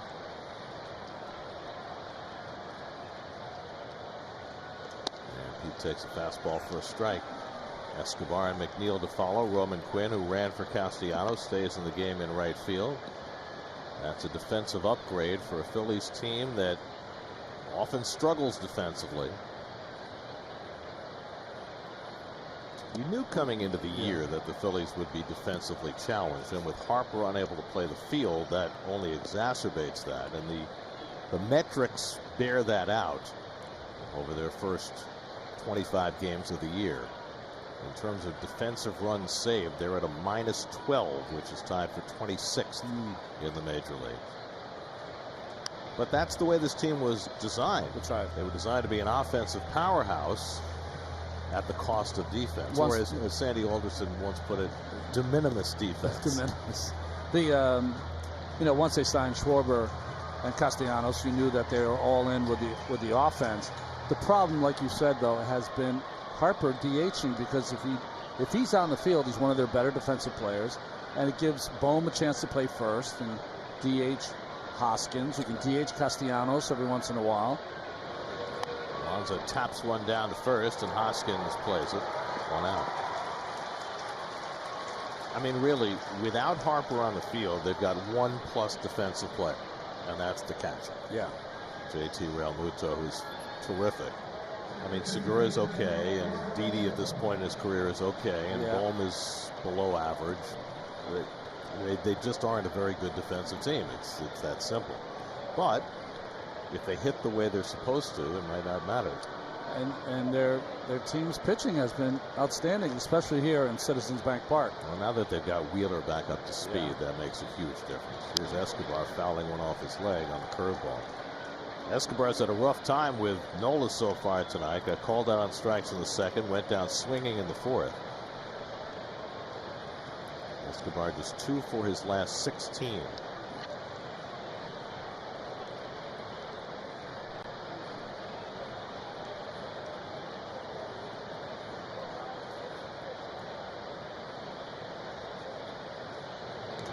Escobar lifts this one out to left.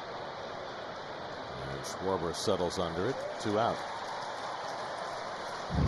Mets and Phillies have been playing baseball against each other since 1962. That's when Ed Kranepool made his major league debut. He played more games against the Phillies than anybody. David Wright hit more home runs and drove in more runs for the Mets than anybody against the Phillies. 22 wins for Seaver. Of course, McGraw was part of a World Series championship with the Mets, and then after he was traded to the Phillies, he was part of a World Series championship with the Phillies. Struck out Willie Wilson to end the 1980 World Series. Boy, Willie Wilson had a tough series. He struck out 11 times in that series. I ended up playing with Willie Wilson in Oakland. unbelievable athlete. He was every bit as tall as I was, 6'4", and he could run, I bet you, today's scale, probably like a 4.3, 4.4 40.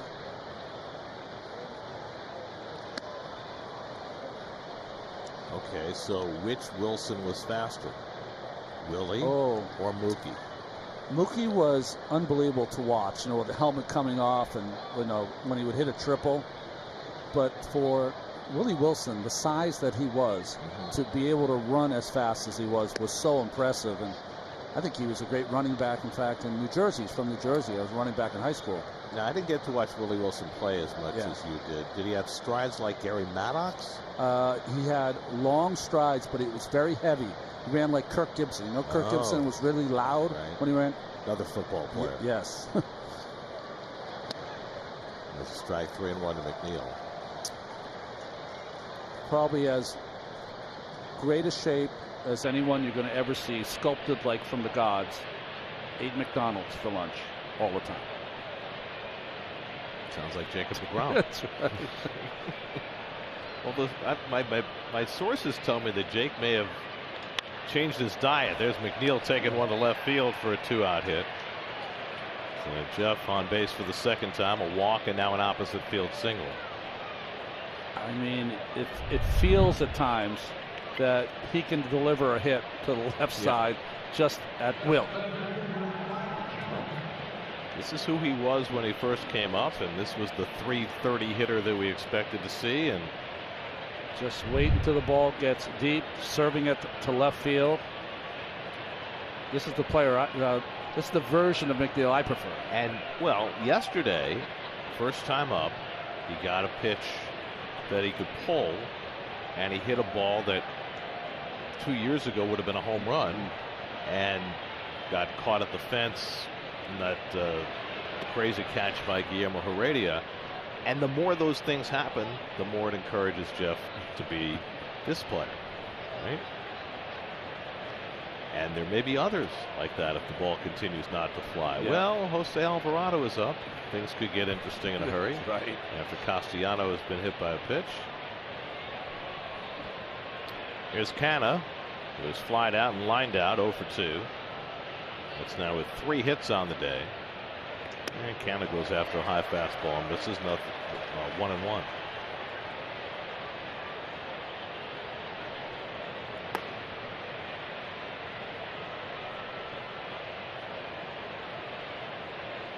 Aaron Nola threw 94 pitches in his last start over 6 innings against the Mets on Friday. Up to 96 now, so probably be his last go around. That's why Alvarado is up. Dom Smith would be next.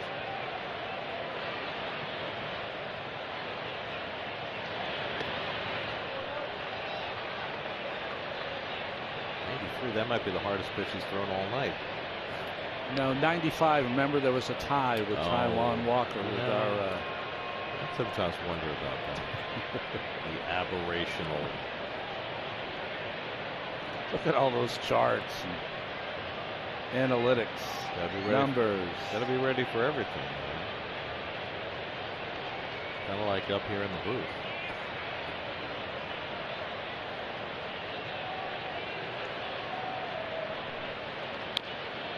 Ball fouled off. I'm looking at the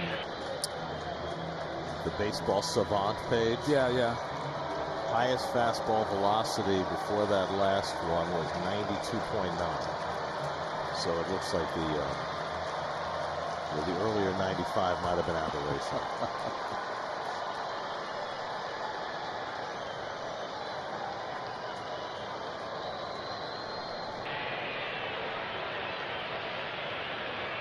Two and two to Canha with McNeil at first and 2 out.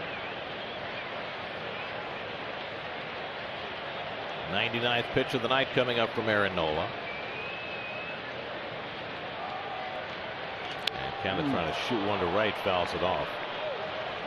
On the latest Mets pod, the Mets pitching coach Jeremy Hefner joins the show to discuss his interactions with the various personalities on the pitching staff, plus an inside look at how the coaching staff managed the game during last week's combined no-hitter. Subscribe and listen to the Mets pod Available on Apple Podcasts, Spotify, or wherever you get your podcasts. Be much more interested to listen to how the coaching staff handled the game where Buck got suspended half an hour before the game. Yes. That would be fascinating. Division of labor. Again, the 2-2. And Cannon again fouls it away, trying to go to right field. I do like that Buck did say it, though, that it was unfair of Major League Baseball to do it that late. Gave the Mets an unfair competitive disadvantage. Well, there's no reason they couldn't have called earlier in the afternoon and made Or just push it to the next day. Well, the next day was the doubleheader. Oh, that's right. Yeah.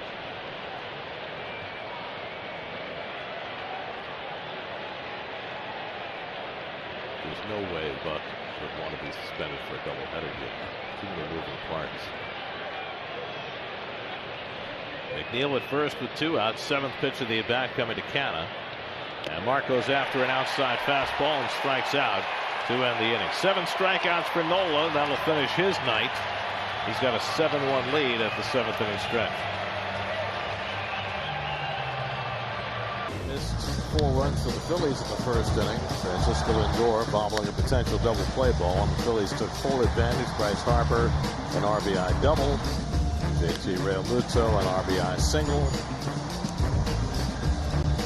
4 runs in that first inning for the Phils. They got a run in the second, and then added back-to-back home runs by Harper and Castellanos in the 4th to build a 7-0 lead. It's now 7-1 as we go to the bottom of the 7th.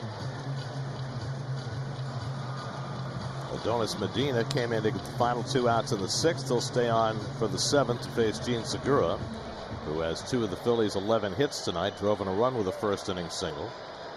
Medina, his second appearance for the Mets after making his debut with the Phillies. And Segura fouls one off, 0-1. You know, tomorrow, today's Cinco de Mayo. Yes. The 6th of May is a big baseball holiday. Darius Familia up in the Phillies bullpen. The 6th of May has always been a holiday in my lifetime because it is Willie Mays' birthday. And Willie tomorrow will turn 91. That's through the hole, and Segura's got his 3rd hit of the night. 91, did you say? Well, he's going to be 91 tomorrow. Wow. Well, this is what Segura does. He finds holes. That one to the right of Lindor. But Ronnie, May 6th has also become a holiday in my house for a different reason. Because my Basset hound, Gracie Bell Cohen, is going to turn 2 tomorrow. Wow. And so is that why you have this interesting tie on today? There's Gracie Bell. Okay. In all her glory. Sweetest dog on the planet. They're a little difficult, though, aren't they, Basset hounds? Stubborn? The word I would use is determined. Okay. Determined to get their way? Yeah. And I own this tie, which has Basset hounds on it. I don't know if you can see it. Oh, nice. Yeah. And, you know, tomorrow is Gracie's birthday, so I was thinking I'd wear the tie tomorrow, but then I saw the weather forecast and realized that there's every chance we might get rained out tomorrow. There's a double play ball. McNeil to Lindor, and they turn the 4-6-3 double play, 2 out. So that helps out Adonis Medina, 2 out and nobody on. So with the potential for a rain out tomorrow, I figured, you know, I can't not wear the tie tonight. Yes. So I took a shot and went with the Basset Hound tie in honor of Gracie's 2nd birthday. It's unusual because when I saw your tie today, I'm used to you having some blue or orange in your ties. Well, it's a blue tie. Well, and while the Basset Hounds are not orange, they are brown, which is kind of close to orange. It's hard for me to see that color. There's Camargo. I mean, there's some Basset Hounds that are more black, but Gracie's mostly brown and white. She has a little bit of black. Well, I know he's green because he's described as green from the Galapagos. So Camargo grounds one down to Alonso. Medina gets over to cover. He has himself a 6-pitch inning. Happy birthday, Gracie. 7-1 Phillies as we go to the 8th.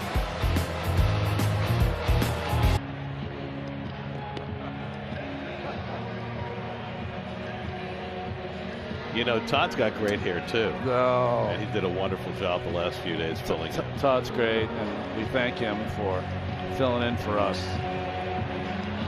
By the way, did we mention Keith's back tomorrow? Is he? Well, that's upon information and belief. Is he still working for us? I saw him on another network. He's still with us, right? I have been told that tomorrow night you and Keith and I will all be together in this booth. Now, I know it's supposed to rain, so Yes. It might just be in thin air, but Keith might show up at 1 here tomorrow. of course, because that's how he gets paid. Jerry's Familia on to pitch against his old team as we go to the 8th. Dom Smith leads off for New York. Dom's flied to center in both his at-bats today. Familia's 10th outing of the season, and he's done pretty well so far for the Phils.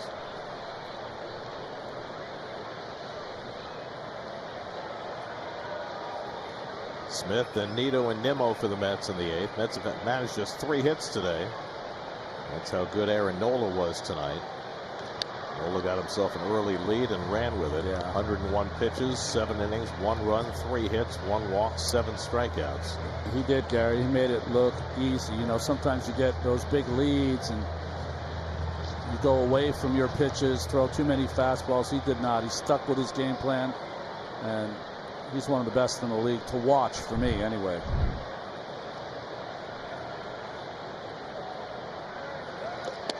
And Dom gets called out on strikes, a fastball right down the middle. When you face Familia, you expect everything to go down, but that would stay true, and Dom's a strikeout victim. And why do I enjoy watching Aaron Nola pitch? Because it's not all velocity. He doesn't throw 100 miles an hour. He does it with guile. He does it with his ability to pinpoint his pitches. He changes speeds. He throws strikes. He works quickly. All the things that you want pitchers, starting pitchers, to do, Nola doesn't. So 1 out now, Nido, who struck out twice against Nola, and he hits one softly over the mound. In comes Segura to get it, and that's the 2nd out. So Familia makes quick work of the first 2 Mets.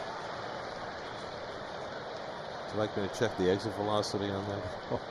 I didn't say anything. I know that you love to see it. I like it when Keith's in the booth because he doesn't like it, so that's why. Well, because, you know, we talk about, like, when Harper hit the home run, it was 111 miles an hour, and when Marte hit the home run, it was 109 miles an hour. But I think it's just as interesting when, you know, the ball is hit not so hard. Yes. There's Nimmo, who's 0 for 3. Because, after all, while pitchers aim for swings and misses, their second goal is soft contact. That's so true. Soft early contact is what you're looking for. And that's what Familia got. First pitch, soft contact.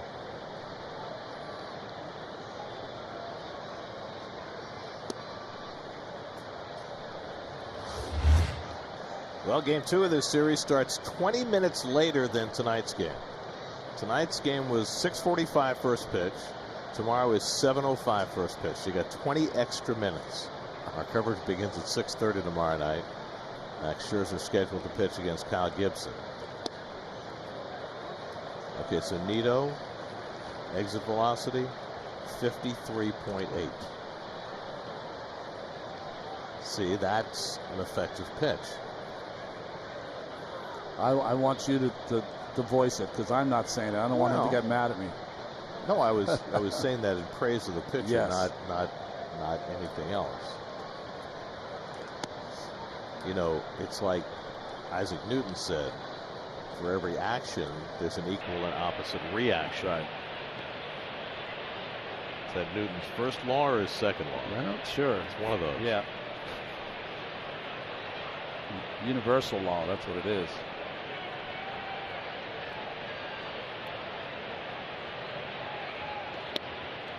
And that's a strike, 3 and 2. So the Mets and Phillies play here tomorrow at 7. What time do the Sixers play across the street?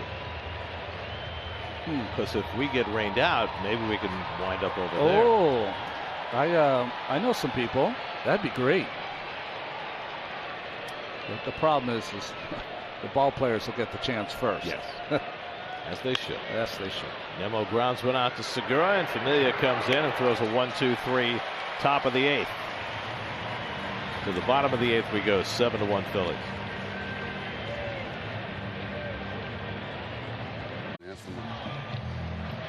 Well, we started you out with Independence Hall today. We're back. Geico Sports Night comes up tonight after the postgame show. Lots more on this game, Jets rookie camp, and, you know, Gelbs' mood. Up or down. I think it's going well so far. Grumpy Gelbs. I love that. Well, I described him as we signed off yesterday as Sad Steve Gelbs. Sad Steve? Yeah. So maybe he will not be sad any longer. Kyle Schwarber leads off in the home 8th inning. Steve, how's the Steve-o-meter? So nice. In other words, he's watching the game. Exactly. Gone. I mean, that's egregious.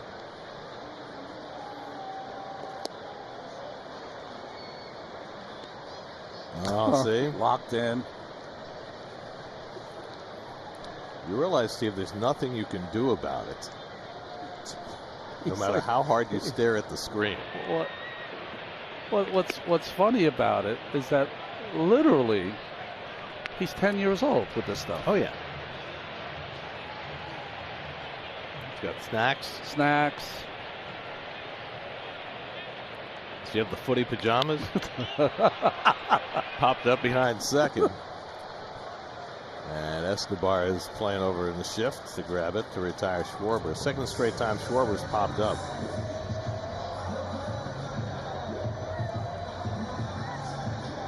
Well, he's retired. I know that. Big Hank. Footy pajamas, warm milk, foam finger. In fairness, Steve was born into the Rangers family, you know.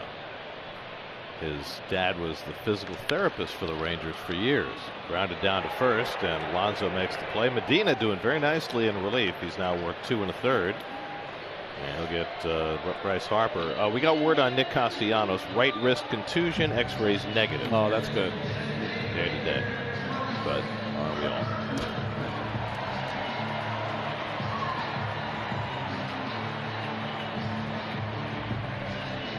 So here's Harper, who's doubled and homered tonight. Phillies scored all 7 of their runs in the first 4 innings. Mets have got good bullpen help from Shreve and Medina to save the rest of the guys for tomorrow. James Norwood is up in the Phillies bullpen. Looks like he might get a chance to finish this one. Norwood, the kid from New York, who got his first big league win at Citi Field last week. Did he take a loss the next night? Isn't sure, but I know that. Hit over the bag, just foul. Nice stop by Alonso. First base umpire Corey Blazer had it foul all the way. And it's 0-2 to Harper.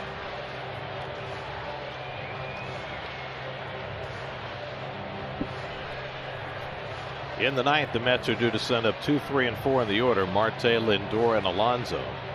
Mets' only response in this game came on the Marte home run in the 6th. They've managed just 3 hits tonight.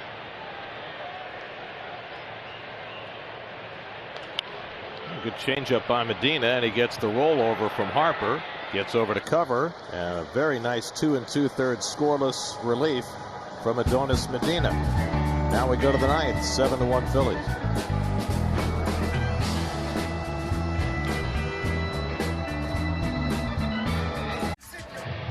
Aren't they ever going to fix that crack? No. I mean, it got cracked how many hundreds of years ago? Represents freedom. You would have thought that they would have fixed it at the time, but no. Now it's up in neon at Citizens Bank Park. Crack and all. It's the bell of freedom. I thought you were going to go for chimes of freedom. 9th inning, Mets down 7-1. And And James Norwood out of All Hallows High School in the Bronx will come on to try and finish this one off. Starling Marte homered for the only Met run in the 6th inning. And Norwood bounces his first one in for ball 1. Just got a very nice note from Angela Showalter reminding me that Buck and Angela are big Basset Hound people. Oh, yeah? She sent a picture of their 3 Basset Hounds, one of whom is more black than the others. So just showing that you know, the love of Basset Hounds is a very Metsian thing.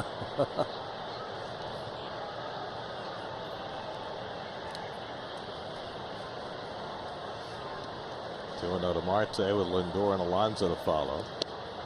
And Norwood gets it into the knees for a strike, 2-1.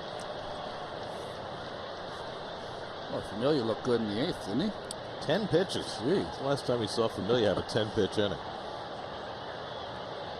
And what was interesting was that he threw more 4-seamers than we used to see. I wonder if they've got him throwing a 4-seamer and would go along with that 2-seamer. I mean, he shocked Dom Smith with that pitch right down the middle. Lindor and Alonso to follow for the Mets in the 9th. Joe never played for Buck, right? I think Joe came over the Yankees in '96, maybe. I don't think he played for Buck Showalter. No, I don't think they intersected. Chopper hit to the left side. Hustling in is Camargo. The quick toss not in time. Marte beat it out. Camargo lost his footing after making that throw. I mean, Camargo flips it over there. Didn't get anything on it. No chance to get Marte at first. Good scoop there by Hoskins.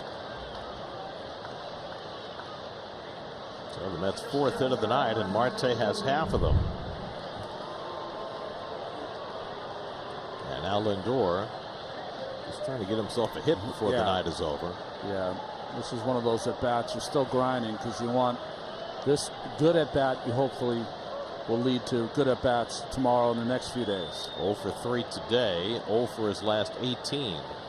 And he drives one to deep right center field. Forget that. That is way out of here. That's the way to break a slump. Francisco Lindor with a monstrous 2-run homer. His 5th home run of the season to cut the Philly lead to 7-3. So Lindor wastes no time and hits it out into Bryce Harper territory. That was a bolt. Well, we've seen him this year already score 5 unanswered runs in the 9th inning against the Cardinals. Can they give us another show tonight? First pitch, fastball hunting for Lindor. And no doubter off the bat.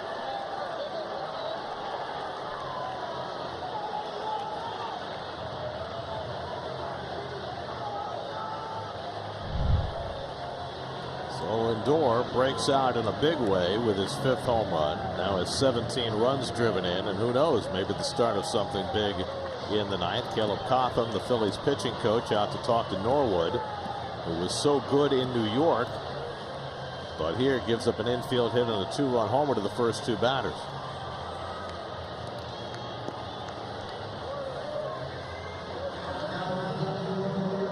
.421 feet on the Lindor home run.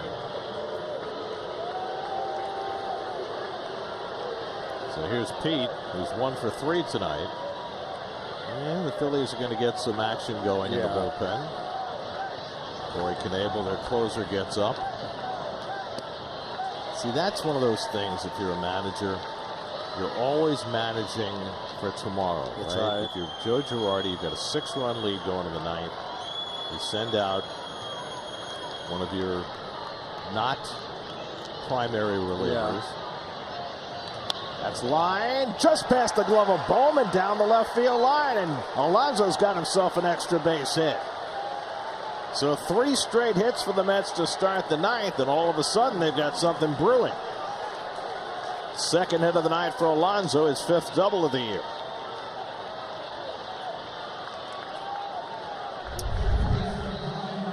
Look, Bohm, who's all arms and legs, almost gets up high enough to make that play. He's a little off the line. That probably cost him that play. And plus the velocity off the bat of Pete, it beats him to the spot. So I was just about to say, if you're Girardi and you have that 6-run lead, the last thing in the world you want is to have to get your closer up in the ninth, whether you have to bring him in or not. Yeah, because he wastes bullets out there. Now he's got to get hot. Yeah. So, but no choice now. With the Mets stringing together 3 straight hits to start the ninth, it's now a 7-3 game with Alonso in scoring position, and Escobar, the batter, will try and keep it going. Eduardo has struck out twice and flied out 0 for 3. They'll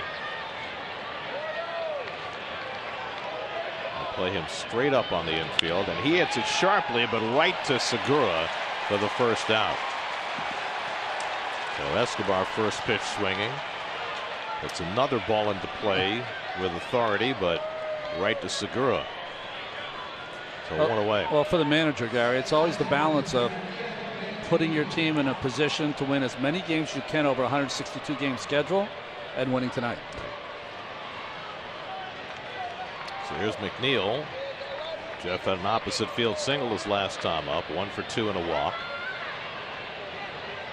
Mets had just 3 hits in the first 8 innings. They have 3 hits in the 9th inning. And McNeil trying to bunt his way on. That's a good play. Good play. You just need base runners. But again, and we've seen this so many times, you've got the third baseman playing way back. All you got to do is square.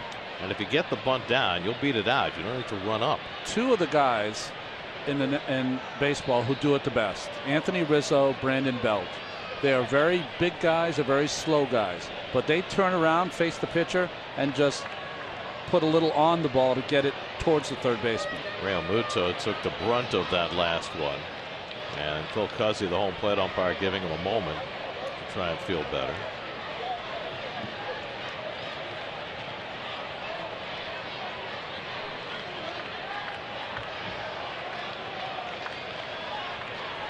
Marcano waiting on deck.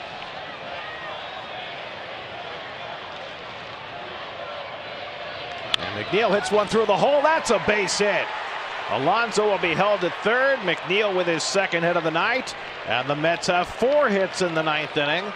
And now they need only 1 more base runner to get the tying run to bat. That makes it a save situation.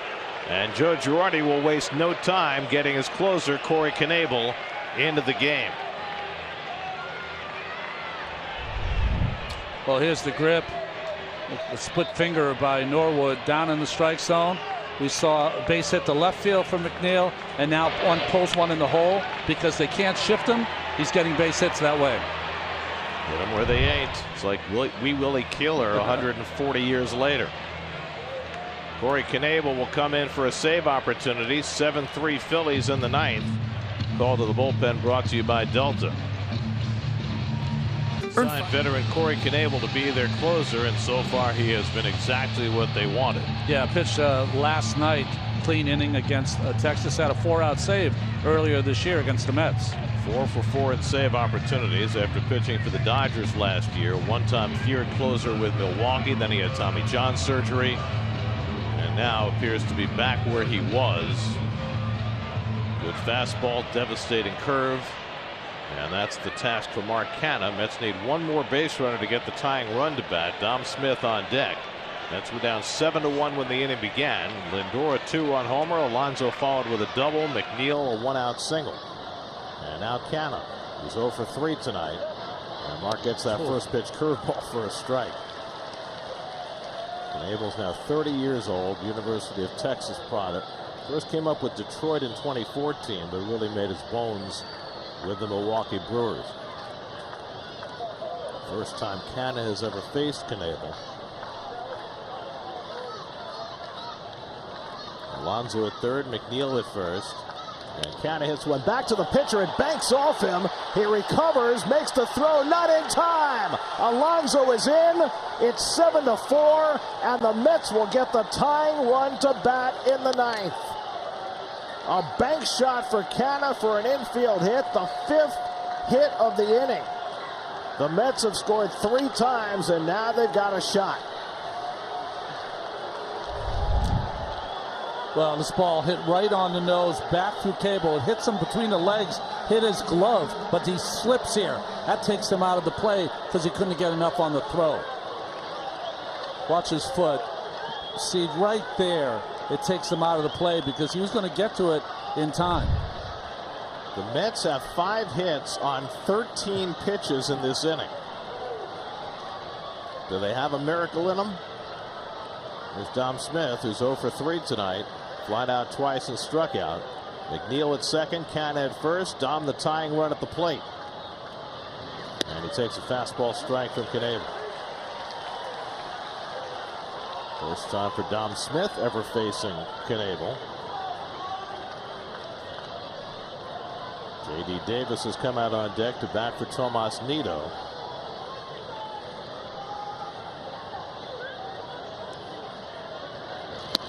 Up and away, 1-1. Well, Ronnie referenced it. The 2-out rally against the Cardinals. Dom Smith getting the go-ahead run home by beating this play out at first base.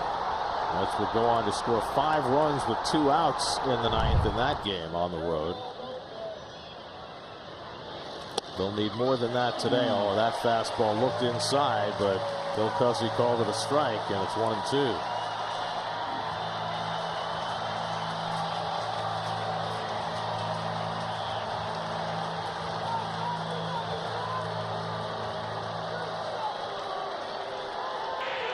Knebel working for the second straight day. Gave up the infield hit to Canha. Now he's ahead 1-2 on Dom Smith. That was good by Dominic. You know, he's got to be still seething from that last strike call by Cuzzy. Steps out, regroups, and forget. McNeil at second, Canha at first with 1 out. 1-2 coming. And Dom takes the curveball in the dirt. Good stop by Realmuto. And it's 2-2. Watch this ball as it bounces. It comes up and it hits underneath the face mask and catches Realmuto maybe in the chin or the throat. Doesn't have that strap at the bottom of the mask. He's got to prevent that. He's got the little extension, yeah. But that one was one of those rare ones that just got underneath. Now it's 2-2 to Dom. And that's a little low. Oh. And now it's 3-2. Boy, that's a tough pitch to take. Yeah. Remember in his last at bat, Dom took a fastball right down the middle from Familia for a 3rd strike. This one was close to being a strike, a fastball. I mean, it's right there. It's a strike. Not caught particularly well. It's supposed to be up in the zone. And then our pitch cast confirms that. Well, Dom's 1-1 in this at bat. There you go. 3-2 now. J.D. Davis on deck to pinch hit, and again Dom slowing down Knebel by asking for time. Dom got a little more magic here in the 9th inning.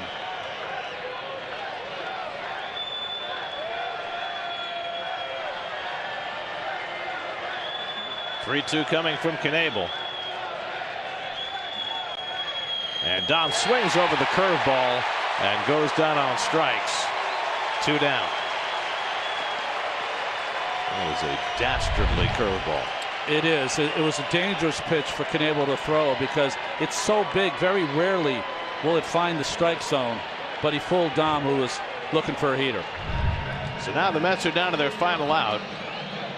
J.D. Davis will pinch hit for Tomas Nido. Davis 0 for 2 in his career against Knebel. Started yesterday at DH, went 1 for 3 and a walk. Tying run at the plate in a 7-4 game. Mets have scored 3 times in the 9th.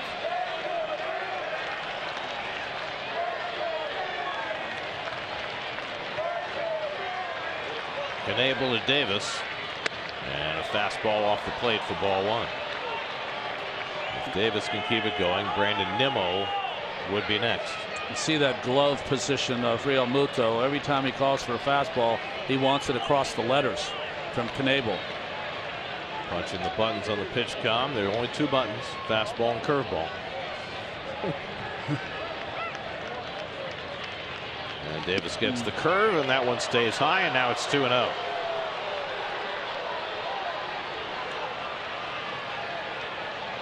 Knebel 4 for 4 in save opportunities for the Phillies. When this ninth inning started, he probably had no inkling he would be in this game. It was 7-1. Now behind on Davis, 2-0. And J.D. rips one down the line. That's an extra base hit. McNeil will score. Canada third. He'll be held up there. It's an RBI double for J.D. Davis. It's 7-5, and the tying runs are in scoring position. Never say die. J.D. Davis with a big pinch hit double.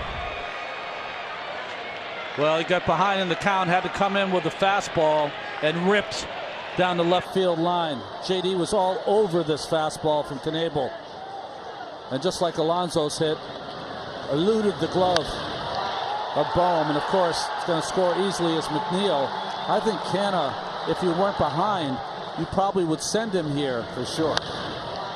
But that run means nothing. Means nothing. So he had to be very conservative, Joey Cora. He's done a fantastic job as a third base coach. And at the bench, some more magic here in the ninth inning for the Mets. Travis Jankowski is going to run for J.D. Davis, carrying the tying run at second base, the best speed the Mets have. Mets have scored 4 times in the top of the ninth, and now a base hit from Nimmo could tie this game. What a ninth inning for the Mets. Very reminiscent of that game in St. Louis, but they've still got work to do down to their final out. Nimmo tonight has gone 0 for 4. And he's 0 for 4 in his career against Corey Knebel. Second and third and 2 out. And the first pitch curveball in for a strike, 0-1. Nimmo, the ninth man to bat in this top of the ninth. Starling Marte, who got the whole thing started with an infield hit, would be next. Remember, Nimmo had a big hit here on a curveball from Nola earlier this season. Canna at third, Jankowski the tying run at second. And Nimmo takes a fastball high, 1-1. 4 runs in the inning, all charged to James Norwood. 2 runners on base are Knebel's responsibility. The infield hit by Canna, the double by Davis.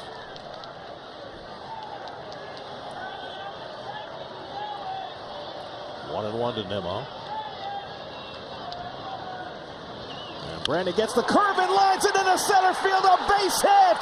In is Canna. Here's Jankowski. He scores, and the Mets have tied it. Brandon Nimmo with a 2-run single.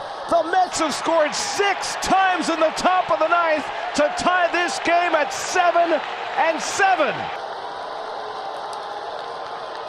What a rally. 5 unanswered in St. Louis, 6 unanswered here in Philadelphia. And again, it was a curveball. We were talking about the one he hit off Nola over the fence in the first series here in Philadelphia. This time he hits it off Knebel. One of the biggest hits that Brandon will have. The throw just not strong enough from Herrera. 6 ninth inning runs, the last 3 coming with 2 out. Jankowski into pinch run, sprints home and scores the tying run easily. And now the go-ahead run, Nimmo at first with Starling Marte, who started this inning with an infield hit and has already homered tonight at the plate. And Starling unloads one deep left center. Back to the warning track goes Herrera near the wall. It's off the base. Here's Nimmo around third. He'll come in to score, and the Mets take the lead. Unbelievable. Starling Marte with his 3rd consecutive hit drives in the go-ahead run with a double, and the Mets with 7 runs in the ninth lead it 8-7.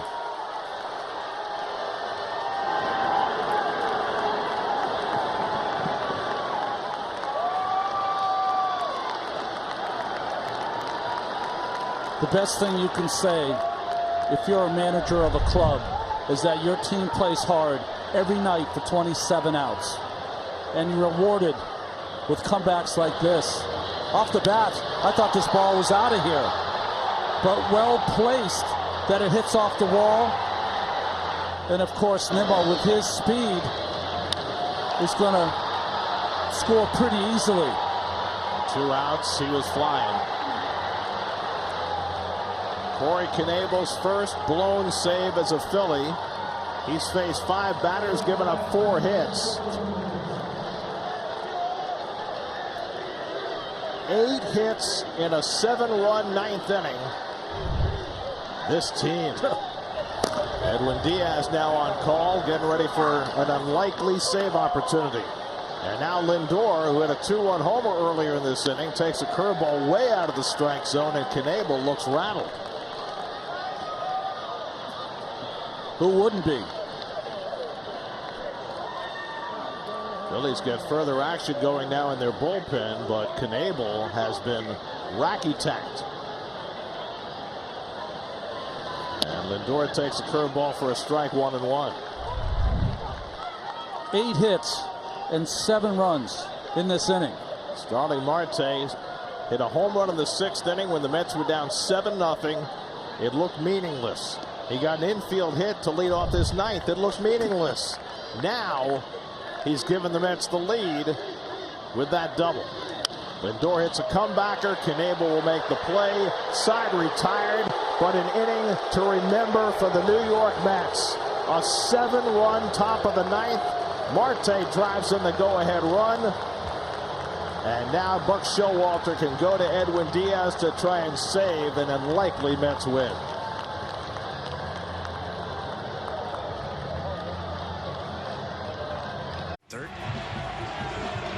Disbelief on the faces of the Philadelphia Phillies fans. The Phillies had a 7-1 lead going to the 9th inning, but the Mets with big hit after big hit. Lindor, a 2-run homer, an RBI double by J.D. Davis, a 2-run single by Brandon Nimmo to tie the game, and then Starling Marte unloading a double. Mets scoring 3 of those runs after 2 were out. And now Edwin Diaz has a save opportunity in the bottom of the 9th. And just remember, they do not make this comeback if it wasn't for Chasen Shreve and Adonis Medina with 5 scoreless innings. Roman Quinn will be up for the first time facing Diaz. And the first fastball on the inside corner for a strike, 0-1. Quinn took over after Nick Castellanos was hit on the wrist by a pitch. X-rays were negative. Corners have to stay in against Quinn, always a threat to bunt. And Quinn jumps back from that fastball, and it's 1-1. I mean, we have seen some games early this season, Ronnie. This one takes the cake. It does. Jankowski now in left, Dom Smith playing first, James McCann catching. And a slider, and Quinn couldn't stop the swing, and it's 1-2. JT Realmuto on deck, and then Rhys Hoskins. If you're the Phillies, coming off 3 straight losses, you have got to be just back on your heels after a moment like that. We'll see if they have a response against Diaz. And Quinn takes a slider out of the strike zone, 2-2. Adonis Medina went 2 2/3, allowed no runs and 1 hit in his second appearance for the Mets against the team that let him go. And now he stands to be the winning pitcher. 2-2 coming. Struck him out. Diaz fans Quinn with a slider. 1 down in the bottom of the 9th. Remember, Quinn was in there because of the injury to Castellanos, who got hit by a pitch and had a contusion on his wrist. And he presented no challenge against this slider of Diaz.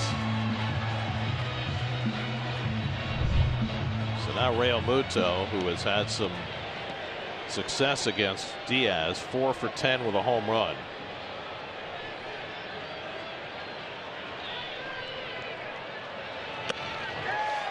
Realmuto had an RBI single back in the first.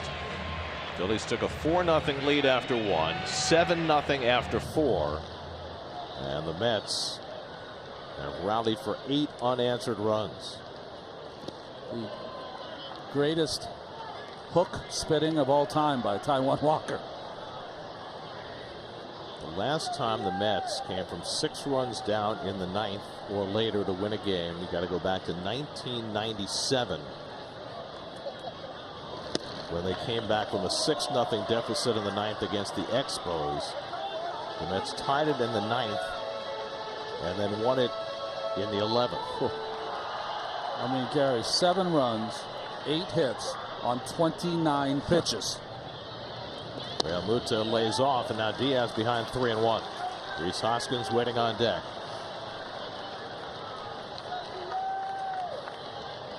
Diaz last worked in the first game of the doubleheader on Tuesday.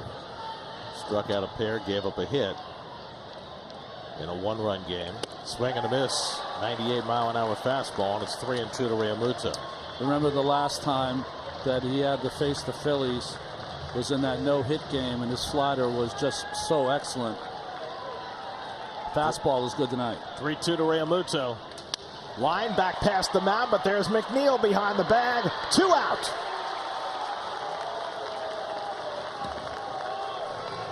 And so the Phillies, in incredible fashion, are down to their final out of the night, with Rhys Hoskins coming to the plate.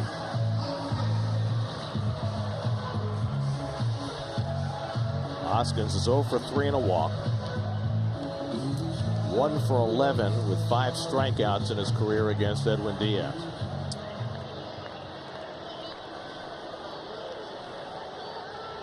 Three infielders on the left side against Hoskins. And he takes a fastball for a strike, 0-1. Hoskins was the last out in last night's game for the Phillies with a long drive to left center that just missed going out. 0-1 coming. And he lifts it down the right field line foul. Dom Smith going over near the barrier, but he runs out of room as he hits the screen.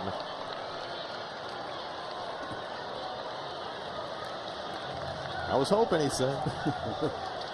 You never know. And thus the Phillies are down to their final strike. For Diaz here, you got to wait. Your right fielder had to come a long way. You want to give him a chance to catch his breath as he goes back out to his position. Met fans who made the trip didn't have much to cheer about the first half of this game, but oh, has that changed. The 0-2. He struck him out, and the ball game is over.